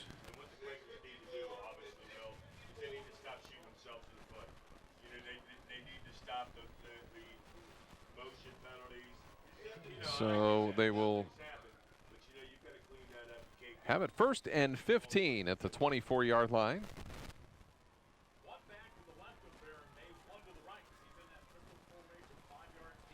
May is going to take it himself and gets knocked down in the backfield there. Jackson Huttress came up to make the tackle.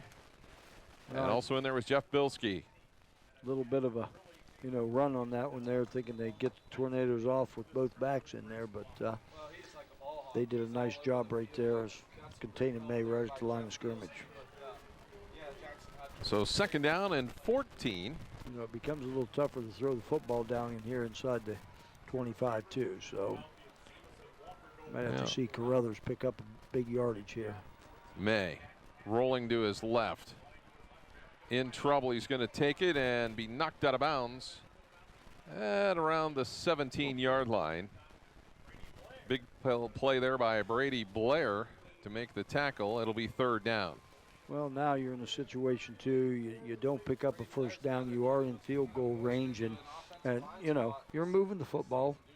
So 3 points is better than none if they can't get a first down. Well, we talked a little bit about field goal kicking and those kind of things that could play a role in this. Special teams, and we've seen a couple of plays, including the last fake punt here, that really were a big deal. 3rd down and 8. May gets it away, and it's going to be caught, I believe, and it's good enough for the first down at the 8-yard line. I'll tell you what, May put that one right on the money because he had somebody right in his hip pocket right there. I'll tell you, a nice throw right there, way to come back to the football. Great job, great defense on that one. Catch there by Jelani Walker, the coverage there by Ethan Snyder. But it's 1st and goal here from the 7-yard line. May threw that close enough to the sidelines that only Walker could have got it. Crothers down to the, actually, it was Tavion Anderson with the carry. Down to the 3-yard line. So it'll be 2nd and goal from the 3. Quakers going in a hurry here. And the Tornadoes are going to have to take a timeout, I think, as they were not ready. Yep, they did. And they got it. Coach If got it quick enough right there. But you know what?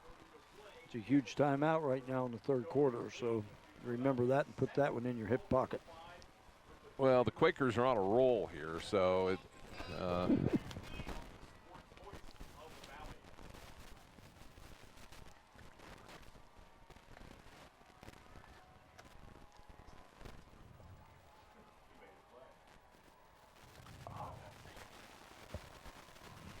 so 5:32 to remaining. As we get a good look at the lightning signs and decals fan cam. Some of the fine police officers here at the game. Well, you're in 2nd and 3 here. It's definitely, you know, I mean, you can run the football because it's 2-down territory, no question about it. And I'll tell you got 2 solid backs right in the backfield with the for the Quakers right now, and both of them are good, solid, straight-ahead runners. You've actually got 3 runners in the backfield. May too. May might not have been ready for that snap, and he is going to be taken down at the 5-yard line. It'll be 3rd and goal. I'll tell you what, give May credit for that one, to catching the football, because I think that one caught him off guard big time. Now, you know, and now he a little bit quick on that one, and give the Tornadoes enough time to recover on that. So after the loss of 1, it'll be 3rd and goal from the 4-yard line. You know, again, it's 2 downs to get 4 yards. Or they may take the 3, who knows? Yeah, that.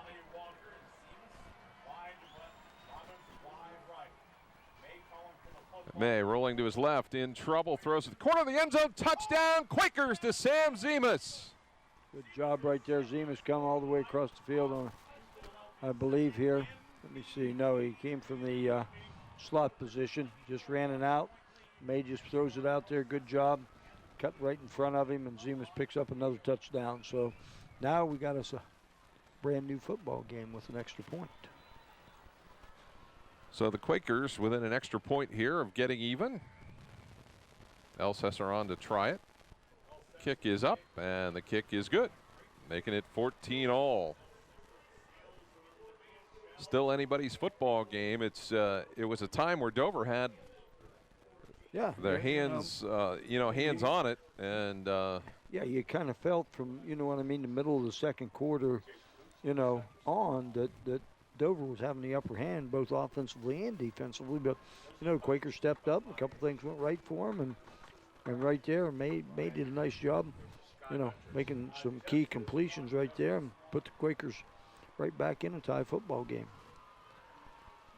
So the kickoff to come here from the Quakers with 4:36 to go here in the 3rd quarter. You know, the only thing about it is, Scott, you know, and you think about it, and we've been around Dover football for how long now with Coach Yefton. You know, they're just such a quick strike, you know what I mean, offense that, boy, you just cannot go to sleep for one play on them because it can really cost you. Scott Robinson, Chuck Rest, and Jay Yonders with you from Crater Stadium in Dover, as we're very happy to be the only local TV station bringing you the Dover New Philadelphia football game.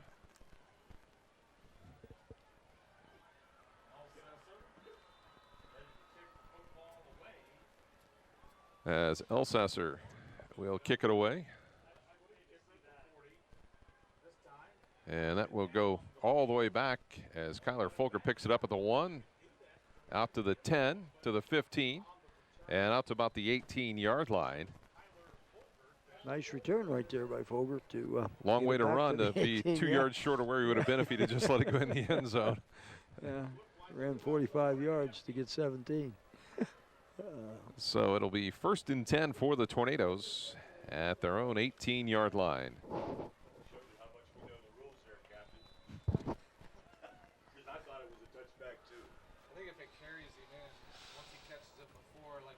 So it'll be trips to the right for the Tornadoes.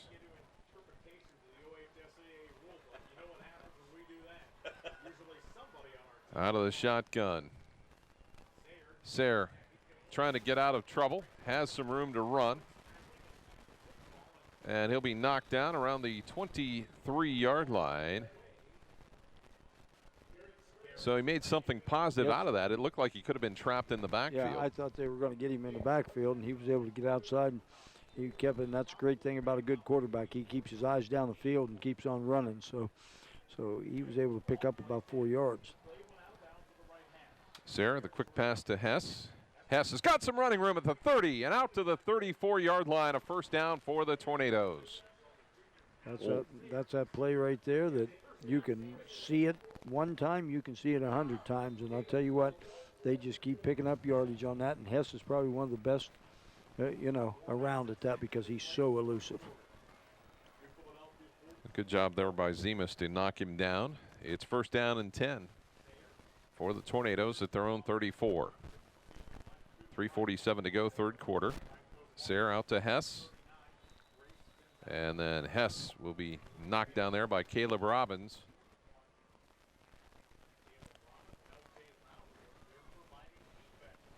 So we've seen just a little bit of everything. We've seen some trick plays, some decisions that went awry. We've seen great athletic moves, great catches, touchdown saving tackles, you name it. We've seen it all in a typical Dover New Philadelphia game. And you've seen some risks taken by coaches. Yep, absolutely. 2nd down and 3 here for the Tornadoes. Sayre across the middle to Caden Folkert, gets to the outside, needs a block, and dives inside, and a penalty flag is down near midfield. I think you might have a block in the back on that one. Holding. So that, depending on the spot there, might bring him back to about where it'll be 2nd and 3. Depending on where the spot was from. I think it was close to the 50-yard So line, they actually went backwards about a yard. So it'll be 2nd down and 4.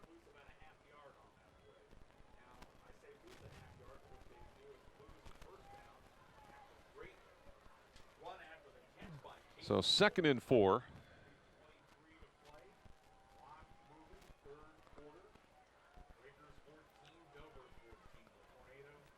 As the play signaled in.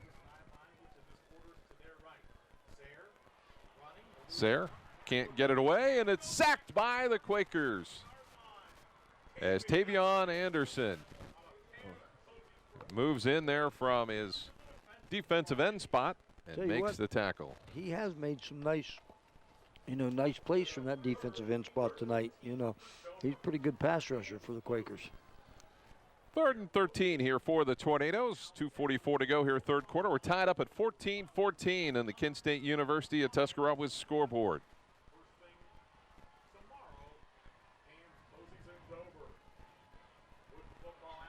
Sayre really in trouble, needs to get rid of it, gets a block, still in trouble, gets it away, dangerous pass, It's incomplete, and it'll bring up 4th down. Tell you what, nice job by the Quaker secondary on that one, and a good job by the pass rush for the Quakers. They just couldn't quite get to him. You can see right here, it broke down a little bit, but they kept coming. And I thought they had him right there, but Sarah did a nice job to elude those two guys, and then a third one, and give it a throw, and high enough to get it out of bounds, because that could have been disastrous for the Tornadoes. So Sayre drops back. High snap. He's got it under control. And Sayre's punt will bounce at about the 45-yard line, and the Tornadoes have to down it at about the 48, maybe the 49-yard line. Tell you what, good, really good defensive series for the Quakers on that one. I know they aided by a couple penalties for the Tornadoes, but this great field position right here for the Quakers is to start out with. 14-14 between Dover and New Philadelphia, just what you'd expect with 2:16 to go here in the third quarter. This one was an apparent evenly matched contest, at least that's what we thought coming into it, and it is not disappointed. Baron May gives it to Anderson, and Anderson is knocked down around the 47-yard line for a gain of about 4. This has been a great second half here, back and forth a little bit, and only one score by the Quakers, but a tie ball game. But I was kind of in disagreement with you at the beginning of the game that it could come down to a field goal or something. But you know what? I might have to eat my words, and it may. It could. You're right.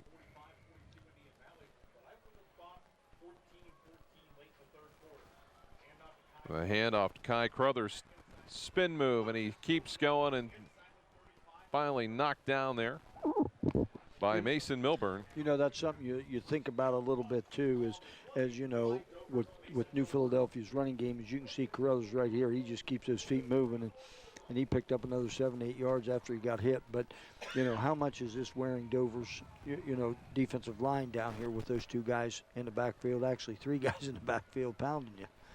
So 1st down and 10 for the Quakers at the 34-yard line. A little flea flicker play, and May is going to be sacked by Jeff Bilski. And that's going to be a loss of a yard or so.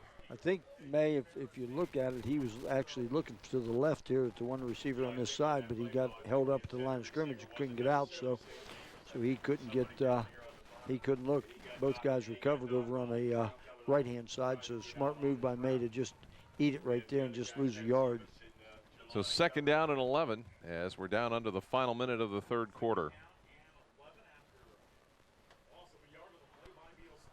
May running. Takes to the right side. He's going to dive toward the marker, and he'll be close at the 25-yard line. He's going to be a little bit short here. Looks like it, doesn't it? Short by about a yard. It'll be 3rd and 1.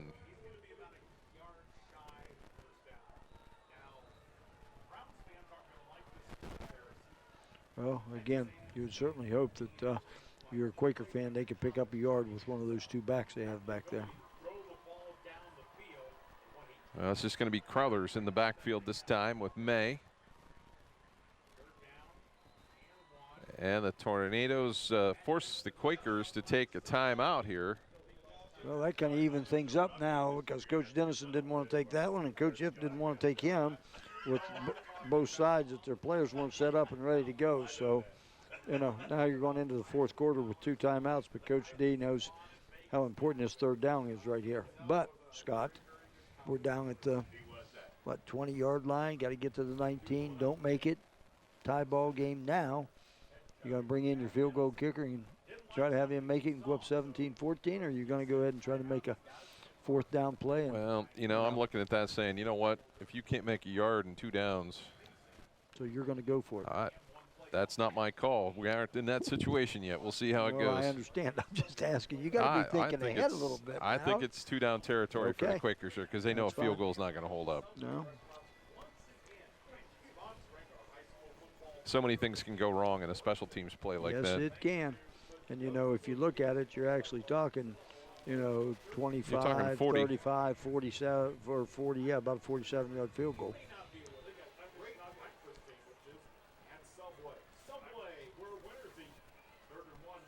So the handoff, it'll be the first down for Crothers. No problem for the Quakers as they take it down to the 21-yard line, a gain of 4. Yeah, right over that right tackle with the lead block in there, and they just sealed things down. Crothers was able to, And I think the Quakers just going to sit this one out, let the clock run down here, and this will be the final play of the third quarter of action. We'll head to fourth quarter action in a moment as Dover and New Philadelphia locked up in a good one. Quakers driving. We're tied at 14. We'll be back with more exciting high school football action in just a moment on TV2 Sports.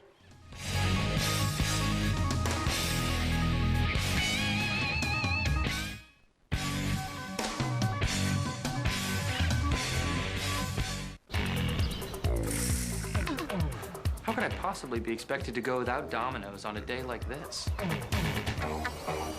Alexa, ask Domino's to place my easy order. Ordering Domino's. Life moves pretty fast.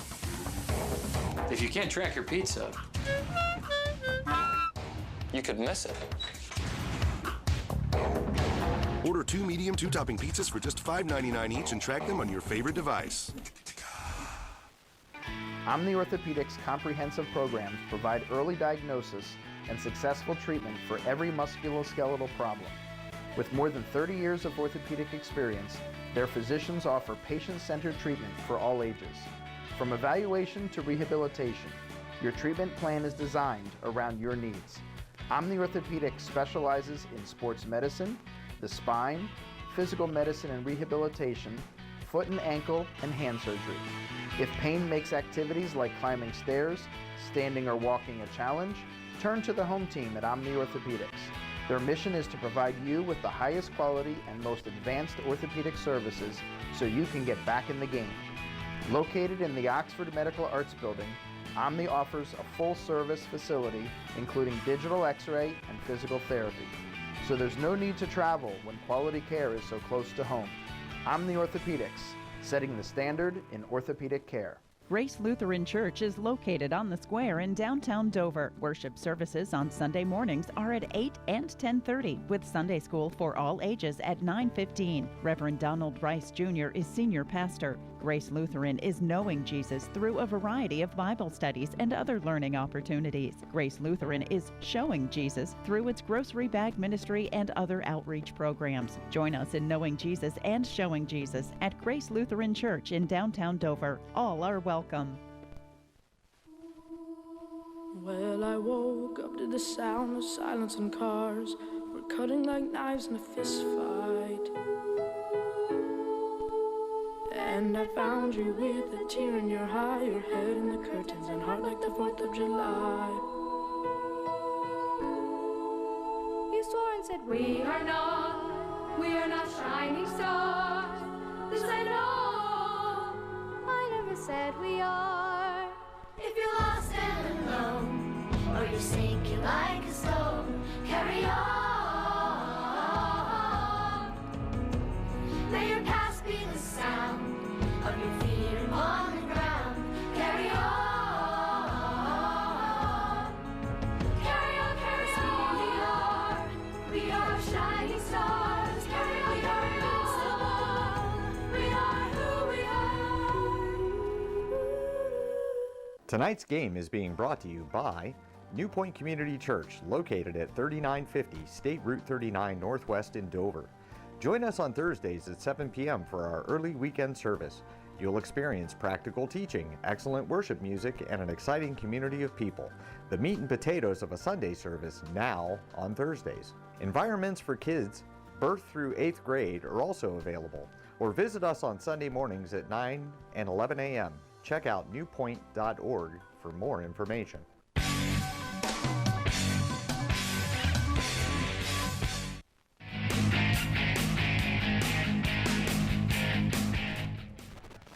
And we're ready to go with fourth quarter action, tied at 14. We want to thank again some of our sponsors. If you're having a victory celebration, don't forget to stop out to Yagi's Cheese House for your cheese and trail and snacks. Come sample your products, their products, before you buy them. By Wayne Garage Door, located at 2150 State Route 39 in Dover. Solutions for all your openings. Visit them online at waynedoor.com. by Kent State University Tuscarora, is located at 330 University Drive Northeast in New Philadelphia. We are your Kent State. First down and 10 for the Quakers at the Dover 21-yard line, trying to take control. May, the handoff inside to Crowthers and down to the 15. Well, that's what the Quakers have to do right now. Just, you know what, keep that ball on the ground and pick up 3, 4 yards a crack at it, and before you know it, they can be in the end zone and take the lead here. So. Austin Ward on that tackle as it's 2nd down and 5 after the gain of 5. And you can see, who do they go to in the clutch? They go to Kai Crowthers, who had 1,500 yards last year. A lot of experience. May is going to take it himself this time, and May dives forward near the 10-yard line. Should have the first down.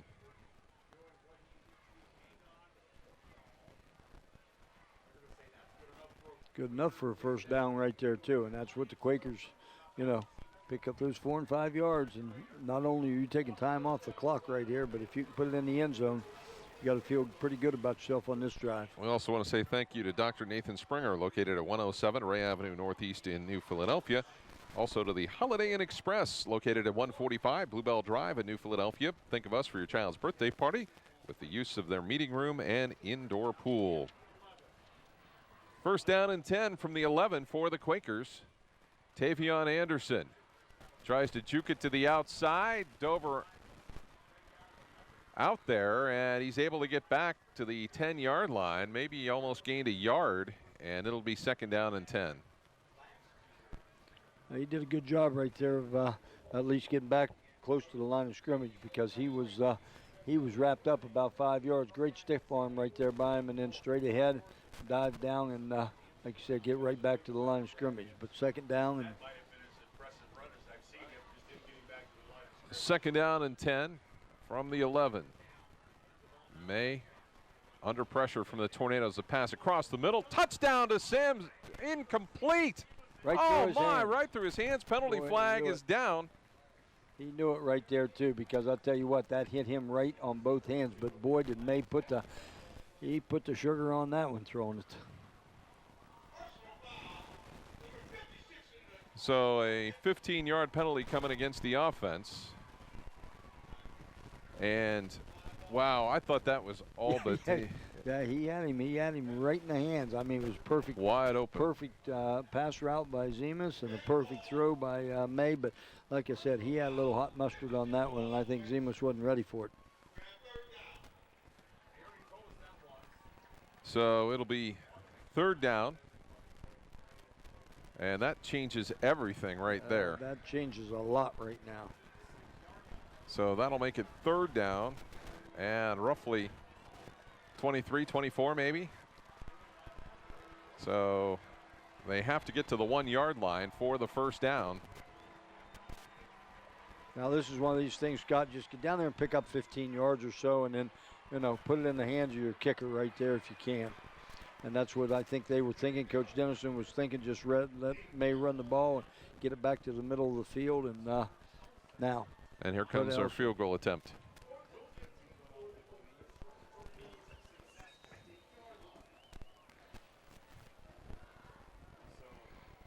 Elsesser will come on to try basically a 33-yard field goal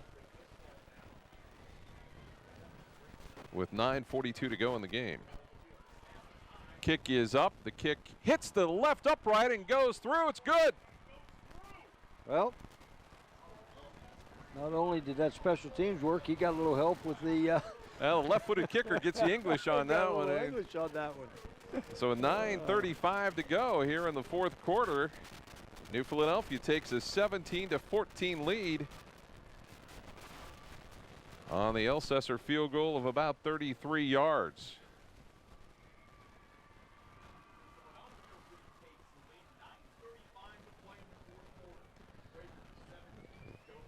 So the Dover Tornadoes now might have 1-2 more possessions. Quakers can eat the clock, though. They've got the running game that can really chew it up if the Tornadoes would happen to have to punt the football away after this drive. I think that's going to be the key right here. If the Quakers can hold them, then they turn around and try to eat some of that clock running the football. 2 or 3 first downs are huge. We've had a little bit of everything in this one. Yes, we have, and it's been very entertaining. I think, you know, after both of them played the chess match for the first quarter, you know, they both coaches settled in and knew what their kids were going to do and how they were going to react. And I'll tell you what, it's just been a good football game. Will this be the 6th year in a row that the visiting team wins the game? I guess if we quit right now, your answer would be yes. Well, you've also got the Scarlet Division Championship for the ECOL on the line, as Elsesser will send it to the Tornadoes. And it's Kyler Folkert who takes a big hit at about the 18-yard line, and that's where the Tornadoes will take it 1st and 10.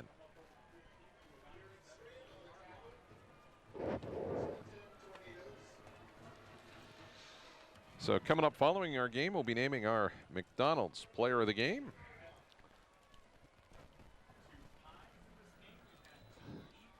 So at the end of the first quarter, it was 7-0.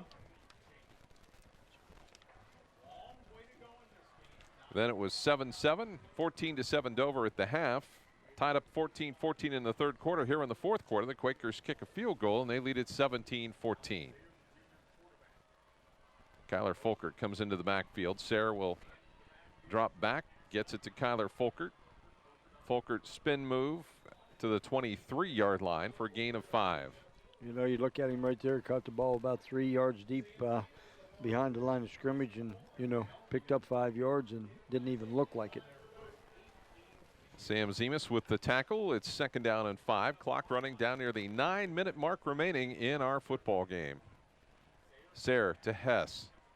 Hess gets loose. Hess to the outside, dives back inside out to the 42-yard line. 19-yard gain. Well, that's what that young man gives you right there. You can see it. He just caught about a 4-yard pass. And there, if you watch it here, 1, 2, 3 and a half guys to bring him down. So 1st down and 10 for the Tornadoes out at the 42-yard line. Really a critical drive here for the Tornadoes. Caden Folkert comes into the backfield. Folkert out to Caden. Caden Folkert will have it. Dives forward about the 47-yard line. Gain of 5. It's been a good play for the Tornadoes as Garrett Strand makes the tackle for the Quakers. Yeah, he got shaken up a little bit on that play too. After he made his tackle on that, he went right off to the sideline. So not quite sure what it is, but you know, I'm just so impressed with Dover's, you know, what they do, and they've done it for so long. But I'll tell you what, they just catch those passes, and boy, before you know it, they got 6, 7, 8 yards. Sayre out to Hess. Hess taken down there by Alec Preston, doing a nice job hanging on. It'll be 3rd down. Exactly. That's kind of the first time that we've seen, you know, Hess catch the ball and pretty much not gain more than a yard or 2. As 3rd down and 4, Hess has the football, and Hess is going to be real close to the 1st down. Looks like he might be just a little bit short based on the mark. It'll be 4th down. You got 7 minutes to go, and you mentioned it a minute ago. You know, about 1 or 2 more possessions is the key, so I don't think there's any question he's going to go for it on this one. Sayre's going to take it himself and have the 1st down at the 45-yard line. Those are almost automatic right there. They've got to go for it at this stage of the game. Yeah, if you're going to go for it on the 50-yard line, you know you're going to go for it the rest of the time here. Both teams have 2 timeouts. New Philadelphia leading Dover 17-14. Sayre drops back. Good protection. Penalty flag is down. And that is going to come back. I believe it was. I think I saw a hold there on the interior a little bit by the by one of the Tornado linemen. But you know what? Look at the Quaker defense right now. You know, they're walking up. They got their hands on their hips. You know, this offense right here takes its toll. You know, when they keep moving the ball 10, 15 yards down the field, and you can't get to the quarterback. So a hands to the face penalty. And that will back him up 15 yards.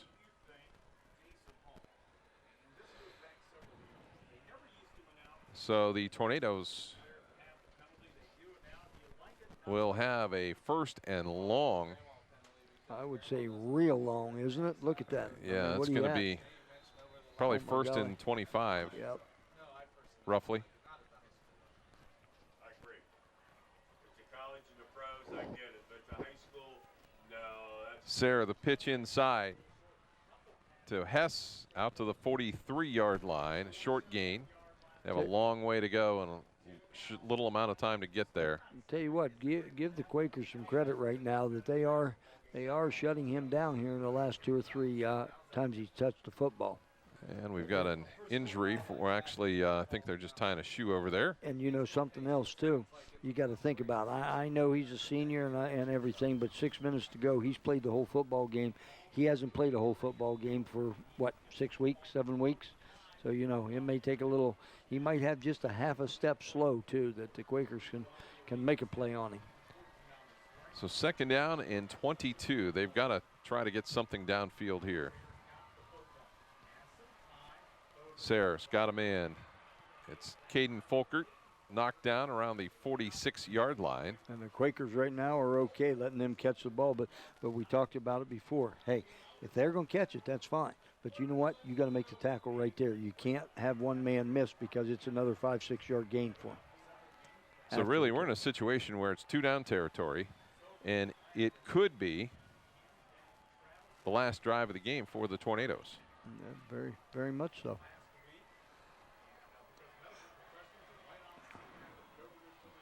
Especially you give the Quakers ball back with under 4 minutes to go, I would think so. Sayre has a man there, but it's well overthrown. Hess was wide open. Yes, he was too. And the pass was airmailed. I thought he had enough right there that he could have just put it right in there and didn't have to throw it up high for him, because Hess knew there was no way he was going to get that one. So it's 4th down, and the Tornadoes, I think they're going to go for it as they did earlier. Yep. Is this the game right here, you think? There's 5:22 to go. You could get the ball back again if you don't get it. You know, you there's could. No question. You got a couple timeouts. You got to hold them.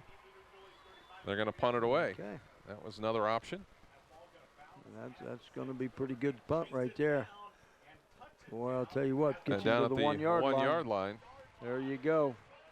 So, you know, that was right before that play. I started to think, well, they could pooch it. You know, they could pooch it down there, and you know, play defense. Oh, yeah. With a couple of timeouts.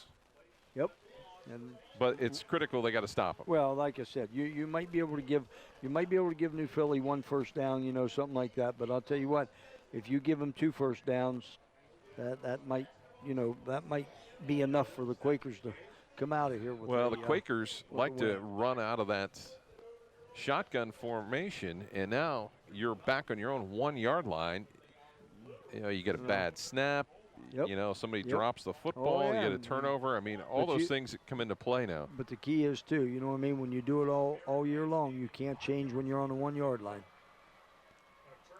And Crowther's straight ahead, and that is going to be big there out to the 7 yard line. A gain of 6. Nice first down pickup right there by Crowthers.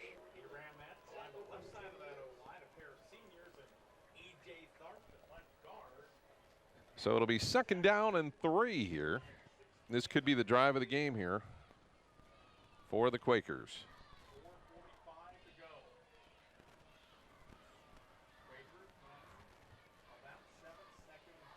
The handoff.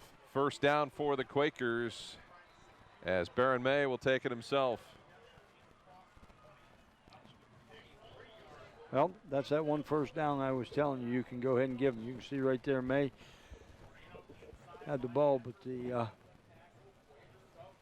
I think they got the Tornadoes a little bit off guard because they were all just standing up looking. So that is the 1st down that the Tornadoes can give up. 1st down and 10. The Quaker running game has been very good here throughout the game, and now the Quaker's going to take a timeout. And that's okay. You know, not a problem. He can afford to use his timeouts, I think, right now, just to make sure everybody's on the same page. And again, you know, you got 1st and 10 right here.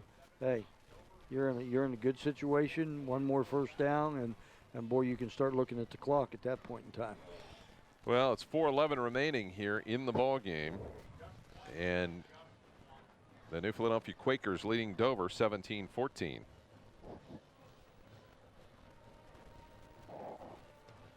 You know, you give both teams credit. They've pulled out all the stops. Yes, they have. We've seen a little bit of everything. Fourth down plays and special teams plays, and throwing the ball around the field. Good running game. So we've had a little bit of everything. Been a very enjoyable football game tonight. So. Well, the ECOL championship for the Scarlet Division and a playoff berth on the line for the Quakers.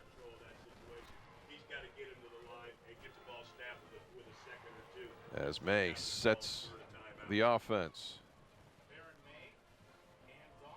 Crowther straight ahead. He's going to have another first down out across the 32-yard line, and the Dover defense just has they're just not. I think they're tired right now. I really not been able to stop them. I really do. Looking at them right now, they look like they're a little bit tired. They got their hands on their hips, and as soon as the ball's snapped, they're standing up. So that that tells you a little something. So see what we got here. Whether it's another clock issue or.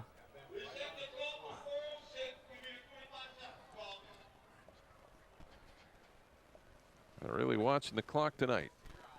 Tell you what, though, this crew's done I think, an excellent job in this football game. So it'll be first down and 10 as the clock rolling down under 4 minutes.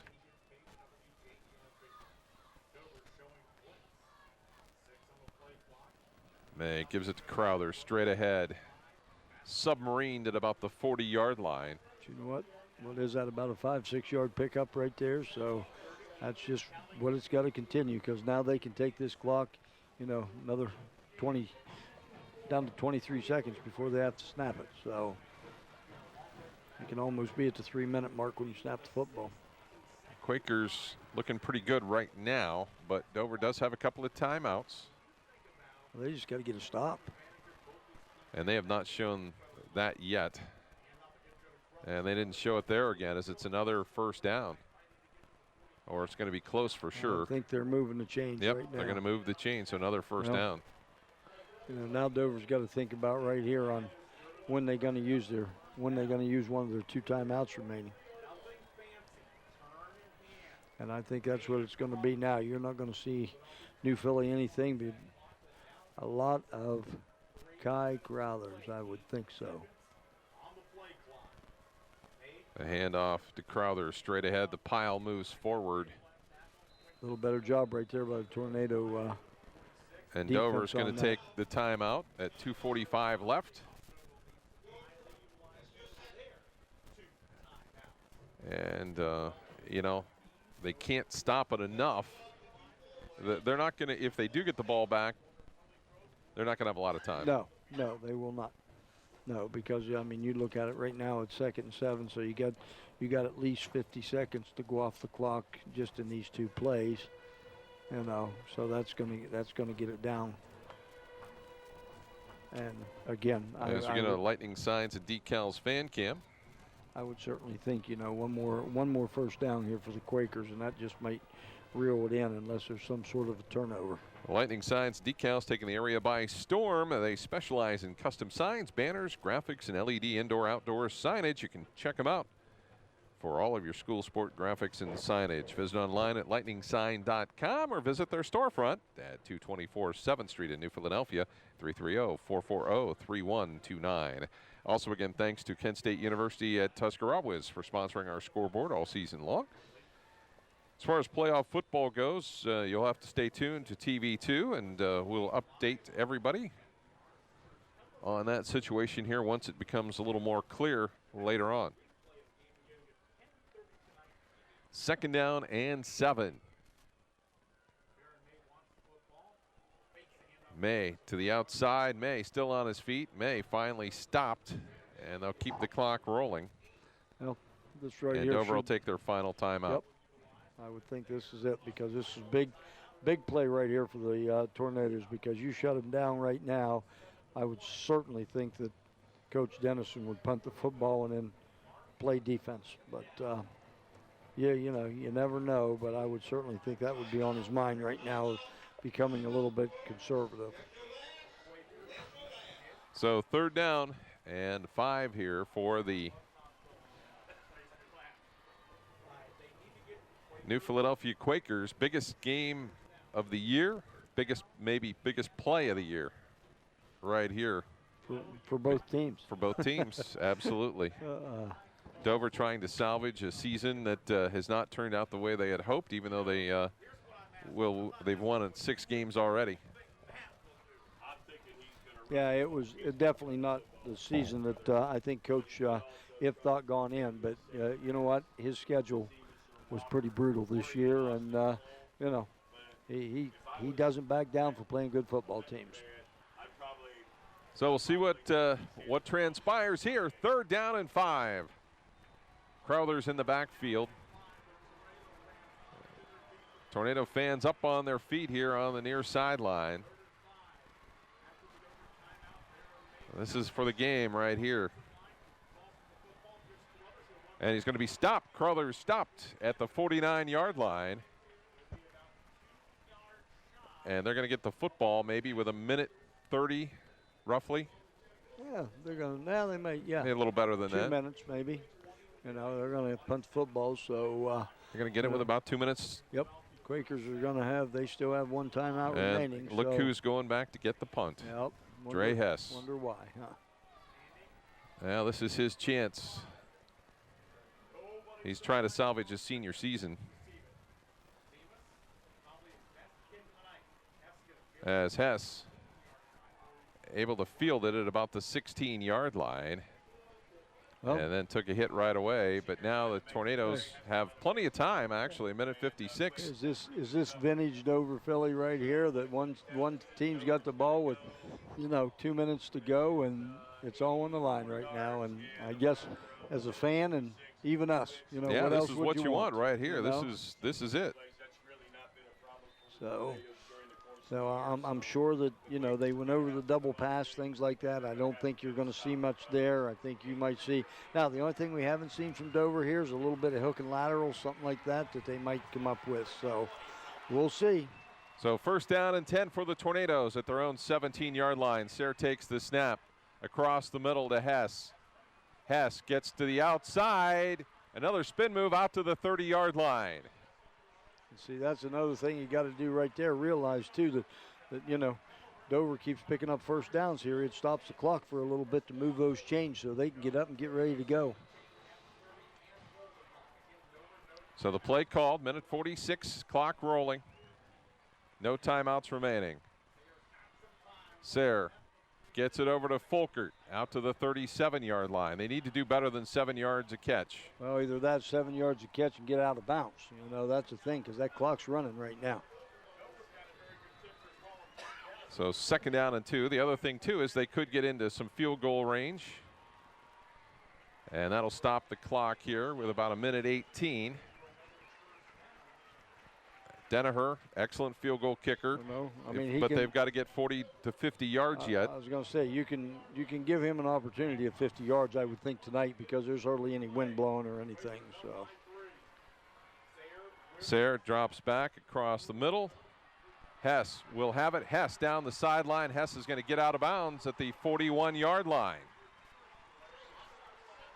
So now, a little bit of doubt maybe creeping into the Quaker minds on defense. Oh, I don't know. You just got to play. You got to play your regular defense. The key is that you know they're going to try to get out of bounds. You just got to keep them from getting out of bounds if you can. And I'll tell you what, that's tough with little number 11 in there. So it's going to be a great finish here. It's going to go right down to the wire. Sayre looking across the middle of the field's got a man there. Folkert will take it to the middle of the field and then get out of bounds at the 24-yard line, and the Tornadoes going right down the field. Well, I would certainly think here pretty shortly that, you know what I mean? They're in a good shape of, if nothing else, they can get him to kick a field goal or give him an attempt, but I don't think that's what they're thinking about. They're thinking about putting 6 on the board right now. So how things have changed. Folkert will come into the backfield. Sayre takes the snap, drops back. Sayre pitches it to Hess. Hess down to the 10-yard line and knocked out of bounds at the 9. Tell you what, great job right there by Sayre, too. First of all, took the low snap and then had enough time here. You can see that he's just gone ahead, and he's still got his eyes down the field. He's taking his time, and all of a sudden a little bit of pressure in there. Now he sees number 11 and just tosses it to him, let him work a little bit of magic there for the Tornadoes. So the Tornadoes have time to huddle here with 46 seconds to play. You got all kinds of time now, Scott. Sayre in the corner of the end zone. Touchdown, Hess! Touchdown! I got a problem. They're going to go. Yeah, his hat's off, so he was out of bounds. He was out of bounds. I thought he stepped out around the 1-yard line. Well, I think he was out of bounds and then come back in and caught the ball. See right there. So now whether he was pushed out of bounds or whether he stepped out on his own, because if he stepped out on his own, it would be a penalty. So I think it looks like he was pushed out of bounds and then was able to come back in. But you're still, you know what I mean? The thing about it is here that if you don't, you get an opportunity, Well, I think Hess is being treated down there around the goal line. Yep. Well, he's walking off, though. Yeah. He's walking off. So it will be 2nd down and 10 with 41 seconds to go. Again, no problem right here because, hey, you're definitely in field goal range for the Dover kicker, and if you don't score, hey, kick the field goal and go overtime. So Sayre ready to go. 2nd down and goal from the 10-yard line. Big game, last drive, big deal. Sayre is going to get knocked down by Tavion Anderson. Now you're in a situation you're going to have to put the ball down, and then you're going to have to bring your field goal team in because that clock is running. So I think you're in a situation so they're now going to spike it here. And go. Yep. Now bring your field goal team in and make it exciting. So it's going to fall onto the shoulders of Jack Danaher to try and tie the game up here with 22 seconds to go. Well, I'll tell you what. Wow. We had a great football game last night with Indian Valley Claymont to come down to the last play of the game. And by golly, tonight, Scott, we got more of the same. So it's going to be a 34-yard field goal.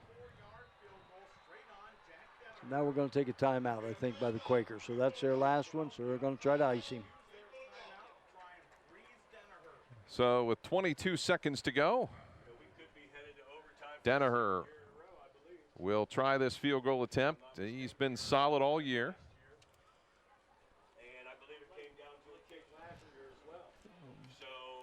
So the Tornadoes have an opportunity. And for Danaher, he is 7 of 9 on field goals attempted. Longest has been 41.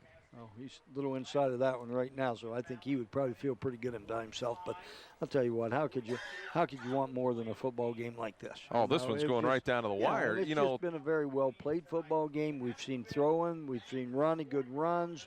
We've seen good defense and things. So I'll tell you what, this is high school at its best right 5 minutes ago, it looked like the Quakers were on their way.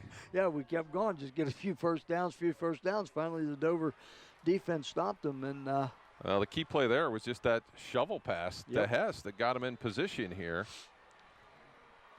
And now, biggest kick of Jack Danaher's life right here in the Dover New Philly game. Good snap, the kick is up, and the kick is good. We are tied up at 17 all.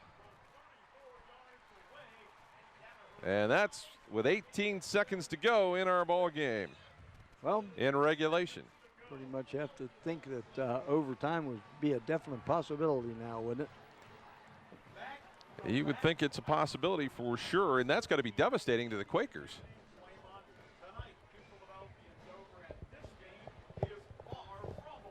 So this one we thought was over a little bit ago. Now suddenly is a football game. Football game. Yeah, you would certainly think right here that,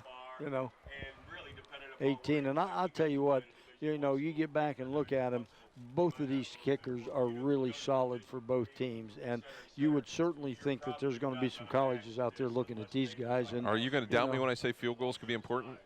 I never doubted you that field goals were important. What I doubted you was I didn't think that this game would come down to field goals, and by golly, you got me. It come down to 2 of them. So each one of them's 1 for 1. Oh, sweet music to my ears. Exactly. Sweet music to my I'll ears. eat some crow on this. And then I'm having a hard time sitting here not thinking that a field goal's going to win. Yeah. But yeah. But I'll eat it because I'll tell you what, I've seen a heck of a football game tonight. Scott Robinson, Chuck Rust, and Jay Yonders with you from Crater Stadium in Dover. As Danaher just blasted in the end zone. You think he had a little extra adrenaline on that one after making that field goal? I would say he's probably a pretty happy camper right now. He's even running back, picking his tee up. So, yep. So that certainly perked up the Dover sideline. I would certainly think so. But there again, you know, and we've seen it how many times that Dover's never out of it with you know what I mean, the offense that they have, and doggone, they don't throw the ball more than, you know what I mean, 8-10 yards downfield, and boom, there you look at them and they're 65 yards in 4 plays. So give them a lot of credit for sticking in there and coming back right here. And I think the Quakers are just gonna take a knee right here, and we're gonna go overtime. And they will take the knee, and we're going to go to overtime. 17-17. What a football game here at Crater Stadium in Dover. You know, you paid for the whole seat, but they're only using the edge of it right now, right? So we're going to come back. We're going to come back with overtime here in a moment. So stay with us. We're tied at 17 between Dover and New Philadelphia. Back with more exciting high school football action in a moment here on TV2 Sports.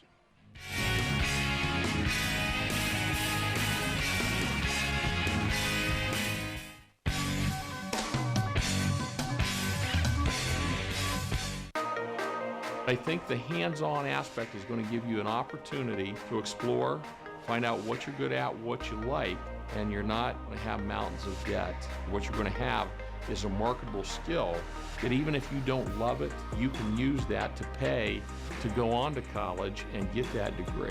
And we've got a number of students that do that. They're very mature. I think we're a great hands-on exploration base. Students choose Kent State University at Tuscarawas because of our academic excellence, dedicated faculty, and affordable tuition. Our bachelor's and associate degrees will prepare you for careers including nursing, computer animation, or veterinary technology. Kent State Tuscarawas offers a dynamic campus with state-of-the-art facilities, exceptional student services, and a welcoming environment. Call or visit us online to register for classes and find out more about Kent State Tuscarawas.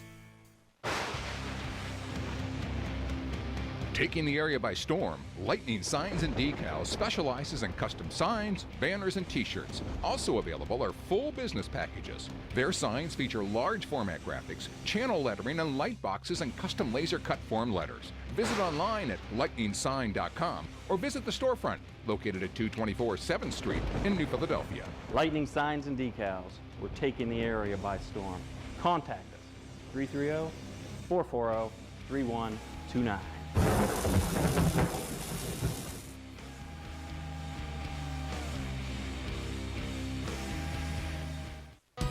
Union Hospital First Care, your first choice for urgent care, has moved. First Care is now located at the new UPS Family Health Center North office in Dover, right across the street from Bueller's. And if you're close to I-77, take exit 85 to North Worcester Avenue. First Care has the same great staff and same convenient hours. Now at our new location at the UPS Family Health Center North, right across from Bueller's in Dover.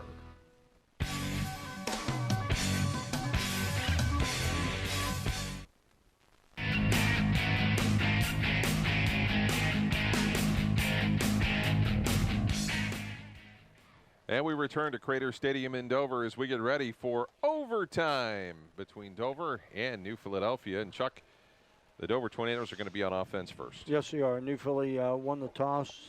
They got to choose whether they want to go offense or defense. They chose defense first, which most of the time you do. And so that gives Dover the offense first. That way, New Philly gets to see what happens in this segment and have to know what they have to do. Folkert comes into the backfield.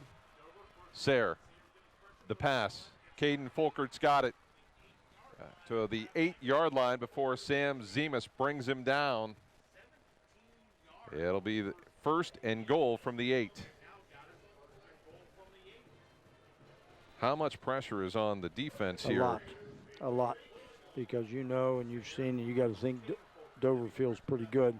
Pass is incomplete, knocked down.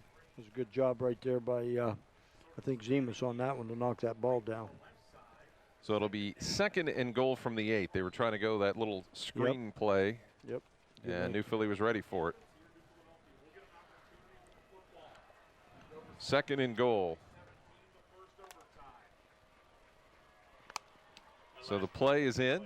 Almost like New Philly looks like they're going a little man-to-man defense here. He's covering everybody up, so this will be interesting. Sayre across the middle. Drops the football at the 2-yard line. I'll tell you what. As Kyler Folkert was there, and Baron May met him hard. Yes, he did. And I'll tell you, if they'd thrown to the other one, he was wide open because the Quakers defense right there let one of them go. So the Tornadoes, 3rd and goal from the 8-yard line.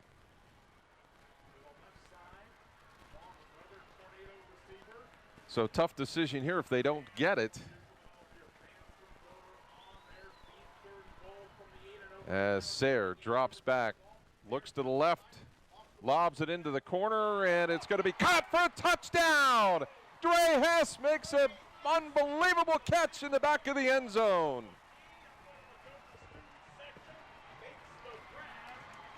Well, you can see it right here. He had all kinds of time, and he just lays it up there, and Dre just goes up with that 5'10" body of his, 5'8" body of his, and makes a catch in all kinds of traffic. So right now, Quakers know they're going to have to score a touchdown. So Danaher on to try the extra point. And Danaher is on the sideline. They're going to call timeout. Oh, there. He wasn't sure that they so you got to be nice to him, though. That's the problem. You want to yell at him and scream at him, but you got to be nice to him because you don't get those kickers riled up. Yeah. It's like, I'll get you tomorrow. So that's okay. You take the time out there. That's not hurting anything. Exactly. Yep. So Dover leads it.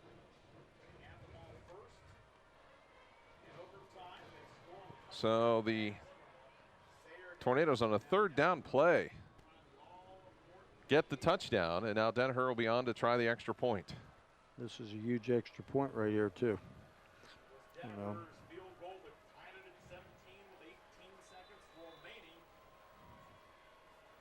So Danaher sets. Good snap. Kick is up, and the kick is good. And that makes it 24-17. So now New Philly will have an opportunity. Well, that's why you go on defense first, you know, right there, because you know now that you have to get a touchdown and an extra point if you want to keep it going. Coming up, we'll be naming our McDonald's MVPs, one from each team. So the Quaker offense is coming out. You know, anything can end this, including a turnover. Oh, yeah. Turnovers can end this ball game, too. So, you know. So first down and 10 here for the Quakers. Key to it is, you know, Quakers have got that running game in there that they don't necessarily have to throw the football. May looks across the middle. He's got a man right there across the middle of the field, and touchdown. I would say that was pretty quick. Sam Zemus with a 25-yard pitch and catch. There you go. You can probably see it right here. May steps right up, has plenty of time. Zemus right down the seam. Catch it, stop, walk right into the end zone. So there you go. Well, now he's got to make the extra point, though. Now he's going to make the extra point. Now we're going to, as soon as he attempts this and hopefully makes it. They got one guy that's they can call a timeout, not a problem. You know, you get one additional timeout. Don't yell at him. Might as well, yep. You might as well go out. Wow, what a just quick strike. It was like one the play, huh? Kind Tornadoes of surprised just, you. I think the Tornadoes were planning on running the ball, and they come right out and threw it. So that's kind of surprised everybody, I think. So New Philly might have been a player short on their kicking team. They were. One of their offensive linemen was standing on the sidelines over there, which was okay. But like I said, you know, hey, call your timeout because what the heck, you can't you can't take them with you, so it doesn't matter. So just go ahead and get it in there and get them ready to go and set up. And we're looking to go to a locked second in. overtime if the Quakers can convert on this extra point. Kai Crothers to hold. Good snap. Kick is up, and the kick is good. Okay, now we're going to flip-flop, Scott. New Philly's going to get the ball first. Dover's going to go on defense first. So see what happens here. So we got quite a game here going into the second OT. What else would you want in a Dover-Philly football game right now? This is so much on the line here for these young men that are playing and the coaching staffs that work all season long. But you know, you would really want, even coaching, whatever, you know, that's the thing. You want a good last football game. I mean, just a well-played game. You know, both the coaching staffs do a great job.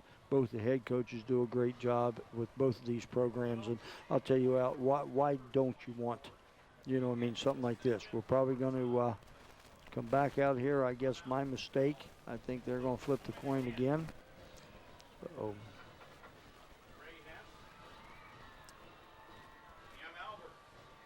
So we'll see how this goes.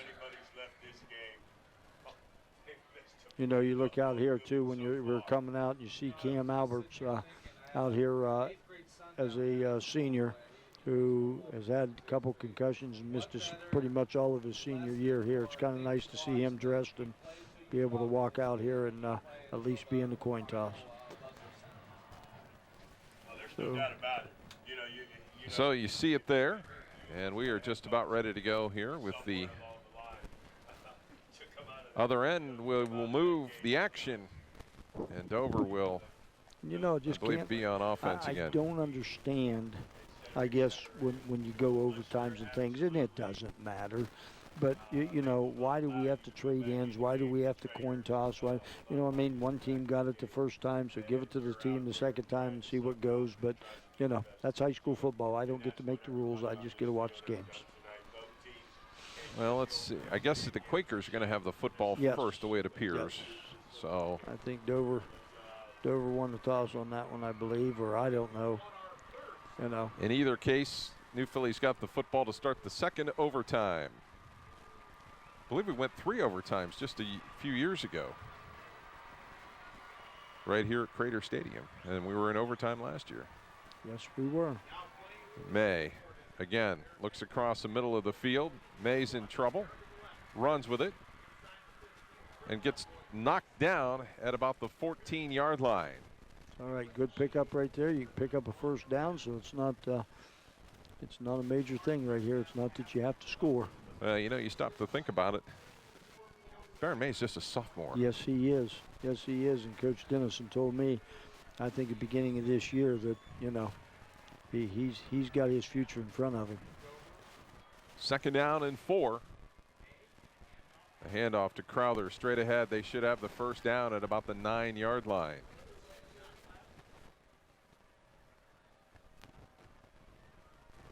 Now you got to put the ball in the end zone. And that was Austin Ward on the tackle.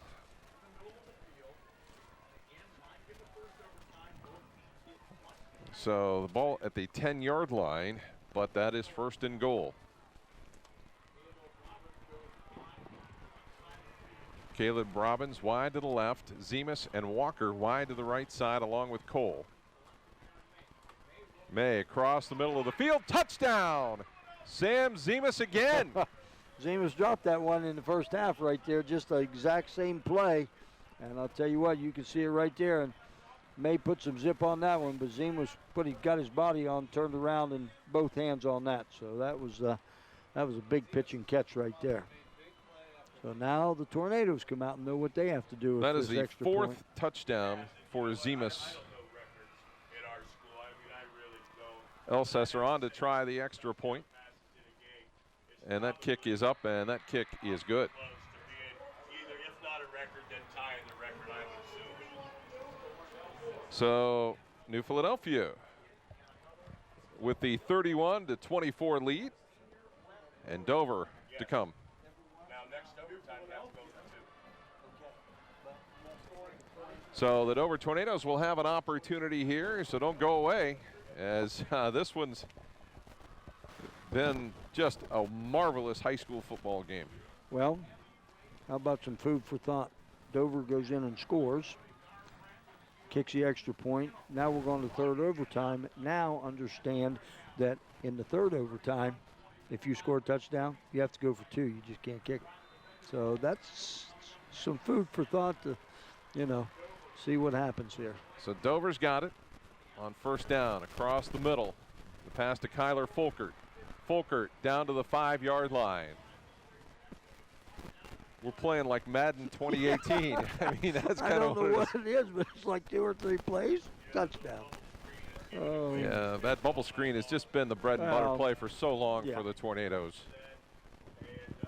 Yes, it is. Enjoying this football game, bringing it to you here on your only local TV station covering this game, TV2. Yep, this has been a classic. Sayre drops it off inside to Caden Folkert down to the 3-yard line. Okay. So you got second and goal with the 3. So, we're in the same play right there. So now I think they'll come back for something else here. You don't suppose if Dover scores a touchdown, they would go for 2? No, absolutely not. Okay, I'm just throwing it out. Absolutely not. Okay, I'm just putting it out there. That's all. Because they know they have to go for 2 in the third overtime. So that's the nope. I say set it up and play again. Second and goal from the 3. Sayre's going to be stopped, I believe, just short. They're saying he's in. He reached out at the last second and put the ball over the end line.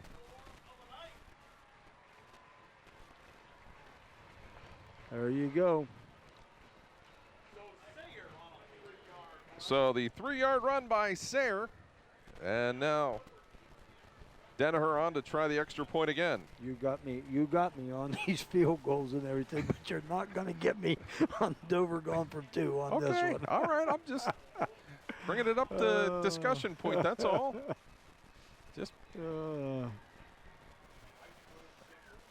Just a discussion point, that's all. It was discussed. Okay. Boom. Yeah. Gavel down. A decision has been made. Exactly. Gavel down. Danaher with the extra point attempt to tie it up to go to the third overtime. Good snap. Kick is up, and that kick is good. And we are going to a third overtime, tied at 31.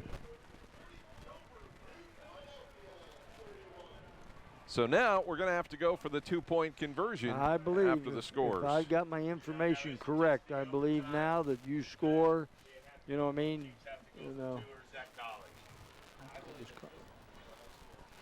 So we will. I'm thinking that that's a possibility that everybody goes for 2, but you know what? There's rules for pros, rules for college, rules for high school, but I would certainly think that in this you can go. So I don't know. I'll tell you what, the crowd has not left. Oh, no, they haven't. I'll tell you what, I don't know what a ticket costs, $6, $7, but I'll tell you what, that was probably one of the most enjoyable $6 or $7 you spent.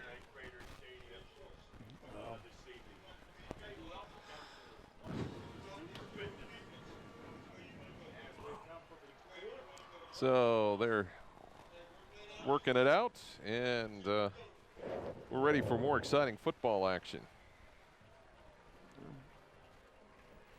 Now we're going to go, it looks to me like down to the other end. We'll Play try down this all there. over again. I don't know. Let me see here what we got. Looks like Dover's going to go on offense first.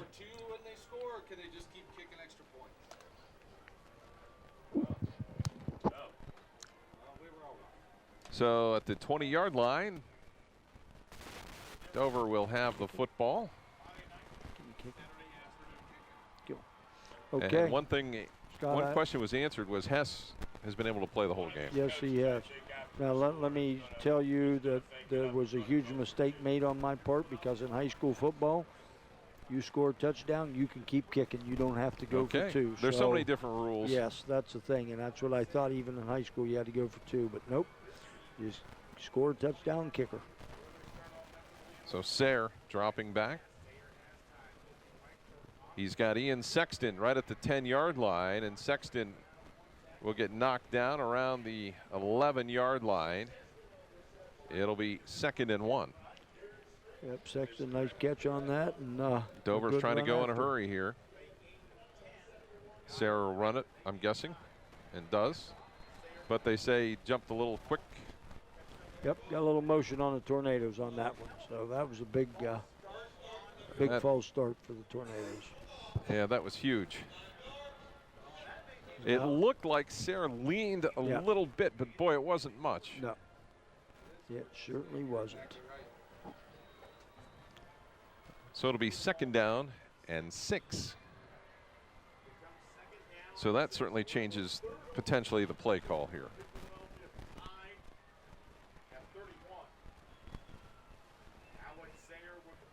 Kyler Folkert comes into the backfield.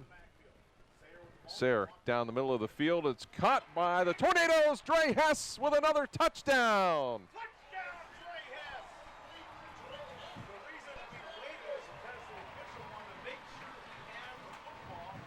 You can see it right there. He just ran a little bit of a skinny post on there and outrun everybody for the Quakers, and Sayre just put it over everybody's head, and Hess was able to pick it off in the end zone for 6. Boy, I'll tell you what, we watched this whole game, and these overtimes just seem like they look so easy on offense. I don't know what's going on. Well, you got to remember they played a lot of football. Yeah, you got some tired individuals out there right now, I would think. So Danaher on to try the extra point. As the kick is up again, and the kick is good. And Dover on top, 38-31. Now, Scott, maybe we ought to get in one of these situations where the heck with the football game and let the 2 kickers do it out from the 30-yard line or something. Because I'll tell you what, that would be enjoyable. Well, but, pressure kicks, no doubt. They are, and they've all been. I mean, you know, everything. So. Well, Elsasser for New Philly made a 33-yard field goal with 9:38 to go to take a 17-14 lead for New Philly. With 18 seconds left in the game, Danaher, after a nice drive by on the Tornadoes, ties it up 17-all. We go into overtime, and now they've had to make extra point after extra point after extra point. And I'll tell you what, these 2 guys make it look easy. They really do. You know. So the Quakers have it, 1st down and 10.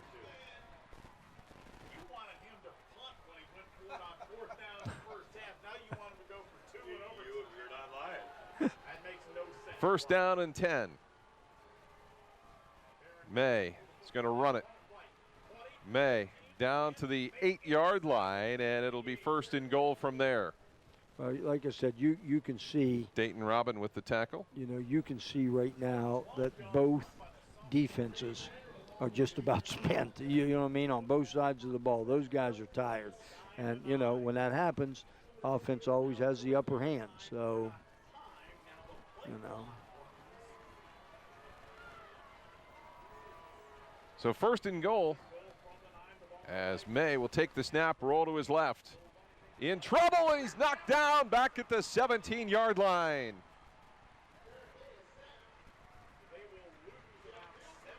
So they lost about 7 yards there.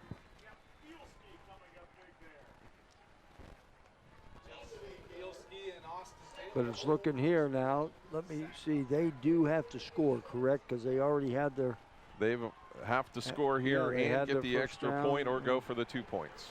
Okay. So second down and goal from the 17-yard line. Tornado's going to put some pressure on. May is going to take off. May throws across the middle of the field. It's caught. Touchdown. There you go. Again, Sam Zemus. Sam Zemus, and I'll tell you, he was standing there forever, and that ball couldn't get there quick enough for him because he was wide open when May was gone, and May had the option right there, too. He could have run for a long way with the football, but, boy, great job right there by Zemus just sitting down in between two defenders and May seeing him. So there we go. Elsesser on to try the extra point. Crowthers, the kick is up, and the kick is good. We're tied at 38. We keep talking about the kickers, but I want to tell you what, there's two definite people that you can add into that because those centers for both teams have put that ball right on the money right now, and both holders have got them and put them down right where the kicker needed them. So, you know, those three guys there for both squads are doing a heck of a job. So the game will go into a fourth overtime, and I honestly believe the longest game I've ever seen is 3 overtimes. Yeah. Yep. And it's unfortunate, but what's probably going to happen here is you're going to have a mistake, and that's what's going to win. Somebody's going to make something. Somebody's going to get, you know what I mean? And maybe it'll be one of those things. Like I said, you know, the defenses are tired right now, but you know what? It might be one of those things that somebody comes up and you know, makes a play on defense or something that can turn this game. So 38-38, we're ready to go into the fourth overtime. And you can't see this game anywhere else but on TV2.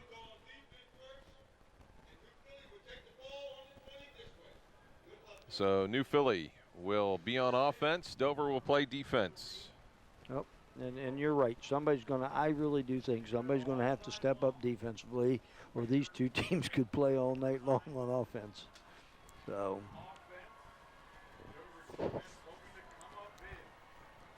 So the Quakers with the opportunity here. And we talked about Sam Zemus being a key player for the Quakers when we started out at, five touchdowns? Yeah. I'd say that's a pretty good night's work. Pretty key. And we talked about Dre Hess on the other side.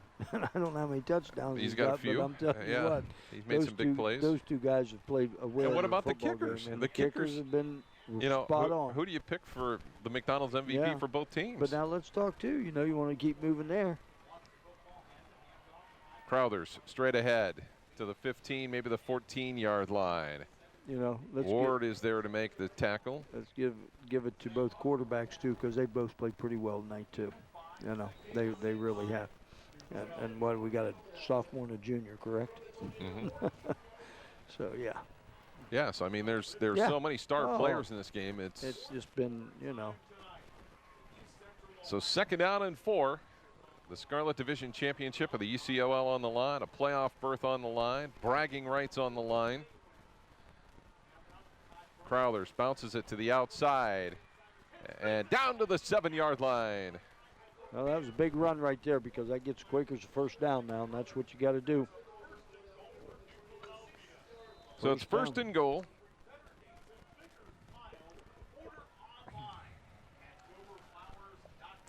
A game that we thought was going to be over late in the fourth quarter has now turned into a fourth overtime. First and goal from the 6. Kai Crothers in for the touchdown. Well, that time there, you know, you look at the Quakers, and all they did was run the football on that series right there and go in and score. So now you're back at it. Crothers, great run right there. Cut it back inside with one step and right into the end zone.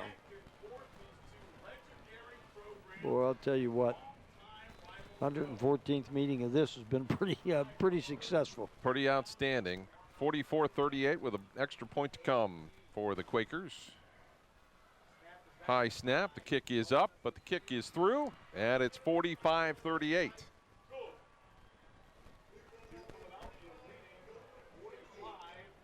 So now Dover will have the football. They know they've got to score. Yes, they do.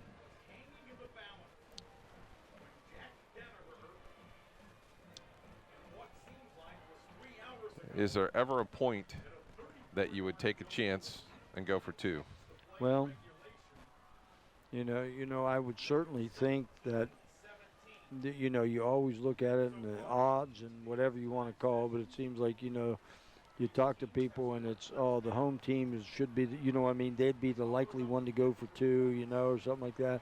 Then you talk to other people, oh, no, you know, the visiting team's the one's going to go for 2 because they're going to catch you off balance. So 4th overtime, Dover with its chance. They need a touchdown and an extra point to tie it up.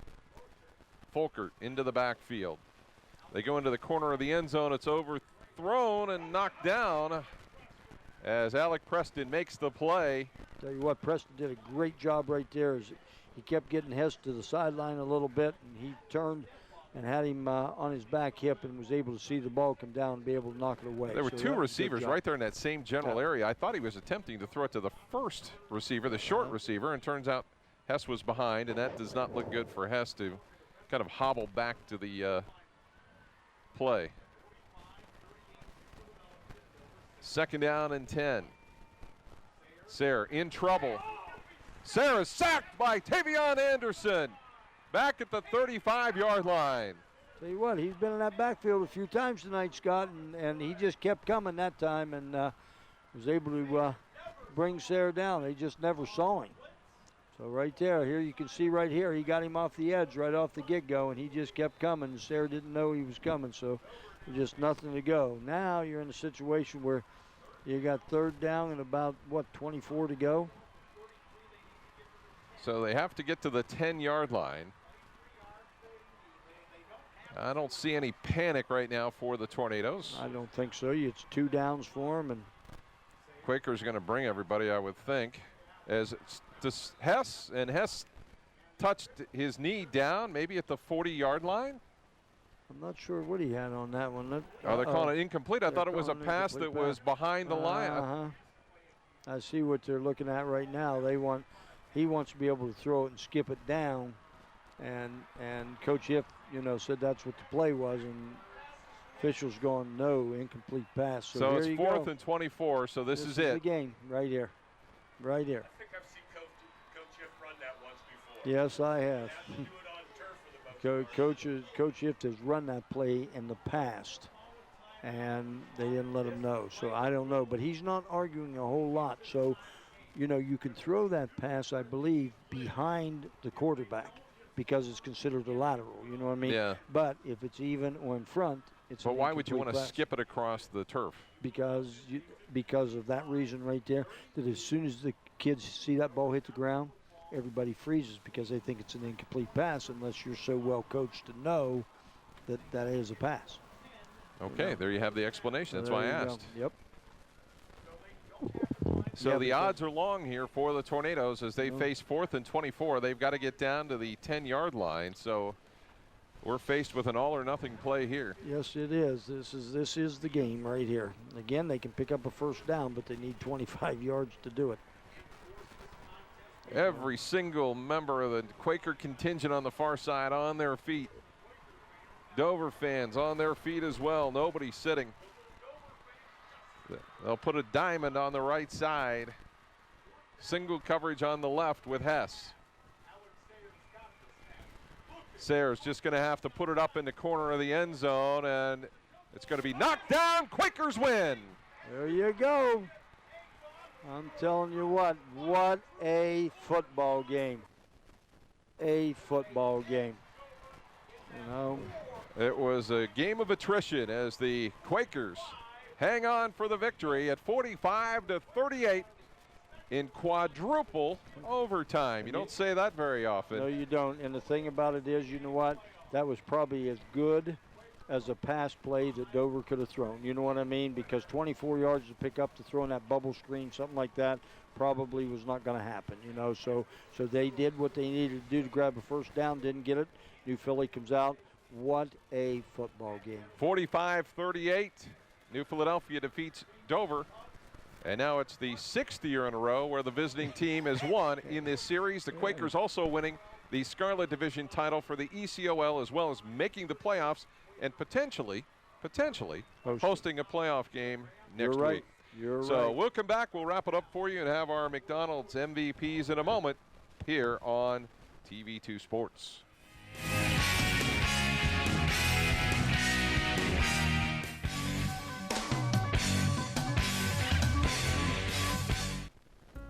Are you recovering from orthopedic surgery, experiencing low back pain, or pain resulting from an injury? If so, choose Trinity Hospital Twin Cities Rehab Center. Their experienced team of physical therapists provide personalized care to help you return to normal activities as soon as possible. Choose the Trinity Hospital Twin City Rehab Center at Denison. Call 740-922-6675 for more information.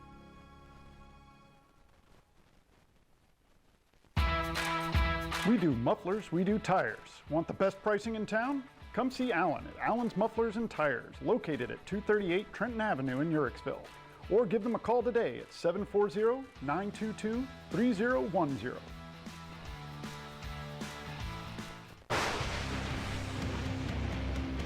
Taking the area by storm, Lightning Signs and Decals specializes in custom signs, banners, and t-shirts. Also available are full business packages. Their signs feature large format graphics, channel lettering, and light boxes and custom laser cut form letters. Visit online at lightningsign.com or visit the storefront located at 224 7th Street in New Philadelphia. Lightning Signs and Decals. We're taking the area by storm.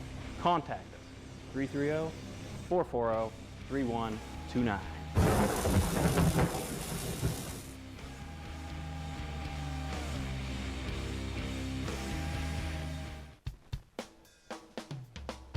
Carpenter Heating and Cooling has been keeping your home comfortable for over 30 years. Every installation includes heating and cooling load analysis, along with a follow-up visit to ensure your satisfaction. Carpenter services all makes of residential and light commercial heating and cooling equipment utilizing custom fabrication and state-of-the-art system checks. Their NATE certified technicians work hard to provide you with total living comfort. Hi, I'm Doug Carpenter. And I'm Chris Carpenter. Come see us online at carpentercomfort.com. Or give us a call at 330-308-8550.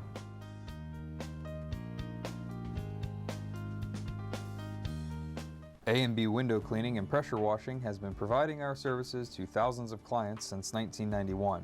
We strive to be the best at what we're doing, no matter if that is pressure washing your deck, roof, driveway, siding, walkway, or cleaning your windows. We appreciate all of our customers and promise to serve them with the best professionalism and integrity available. Our services are backed by years of expertise in fine crafting our skills. If you are looking for high-quality window cleaning or pressure washing in Tuscarawas County, then look no farther. Give us a call today at 330-458-9192.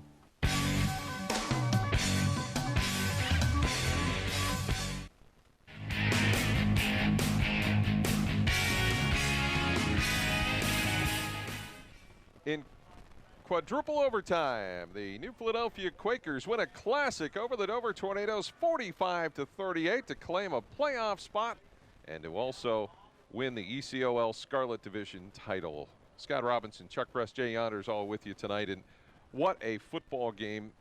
4 overtimes before it's finally decided. You know, we're looking at it with 4 minutes to go in the fourth quarter and thinking, you know, New Philly can just pound the ball out here a little bit. Ended up punting the ball. Dover takes it down, and then we're Katie bar the door with 4 overtimes. And I'll tell you what, everybody in the overtime, you know what I mean, come through. You know what I mean? We had passing, we had running, you know, we had extra points, and you know, it was just a great, solid high school football game, Scott. 2 well-coached teams, and one gets to move on with a 9-1 record. That's the New Philadelphia Quakers. The Dover Tornadoes see their season come to an end with a 6-4 mark. So let's take a look at the final numbers for our game. Well, you can see right here, Dover, which doesn't surprise me at all, rushed the ball for 5 yards tonight, but that was because of some sacks that the Quakers put on. And passing, though, 44-58, you know, 422 yards. I'll tell you what, when you complete 44 passes, that's a pretty solid night. Total of 427 yards, no turnovers for the Dover Tornadoes tonight. Rushing for the New Philly Quakers, 299 yards, 8 of 10 passing, 134. Probably didn't throw the ball, I assume, as much as Coach Dennison would be. He'd like to be a little more balanced than that, but I'll tell you what, they were doing what they, you know, could do, and Dover was letting them run the football, and that's what they did. Total of 433 yards. Quakers did have one turnover, but I'll tell you what, look at that, like you said. You know, you got 4 overtimes. Look at the total yards. You know, there's, 5 yards apart. So, you know, Scott, we couldn't ask for a better football game tonight. It was a terrific football game, and that is a look at our post-game wrap-up. Time now for our McDonald's MVPs with 5 locations to serve you in Dover, Yorksville, Newcomerstown, Cadiz, and New Philadelphia. And our players of the game, one from each team. First one from New Philadelphia, Sam Zemas. He had 5 touchdowns. Yes, how can you go wrong with that? You can't. You cannot. You know, somebody's got to throw them to him, but I'll tell you what, May had a great game, but Zemas come up with some great catches, and like I said, 5 touchdowns in one game. Give it to him. He's our New Philadelphia player of the game. And for the Dover Tornadoes, our player of the game is Dre Hess, who came back from a very severe hamstring injury. Really made the best of his last opportunity here in a Dover Philly game. Yes, he did. He made some spectacular runs, some spectacular catches. You know, he kept them in the football game. And again, you know, I don't know how many catches he had tonight. And again, you know, Sarah had to get him the ball. But I'll tell you what, coming back from not playing hardly but maybe 2.5, 3 games all year long, this kid showed that he had the heart and the desire to play in this football game. Those are our McDonald's MVPs. McDonald's with 5 locations to serve you in Dover, Yorksville, Newcomerstown, Cadiz, and New Philadelphia. Well, that's going to do it. It was an all-time classic at Crater Stadium as it took 4 overtimes before the New Philadelphia Quakers defeated the Dover Tornadoes 45-38. For Chuck Rest and Jay Yonders and the rest of our TV2 Sports team, I'm Scott Robinson saying so long, everybody.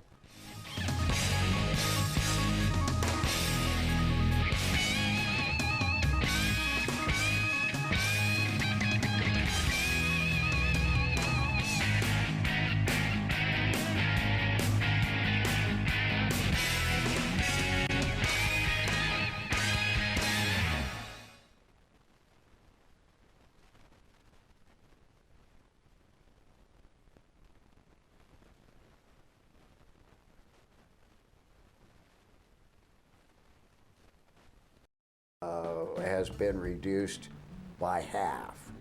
And the last 2 years, I have not paid gas bills in the month of September and October. Oftentimes people think just replacing the furnace will solve a lot of problems. The furnace can only do so much.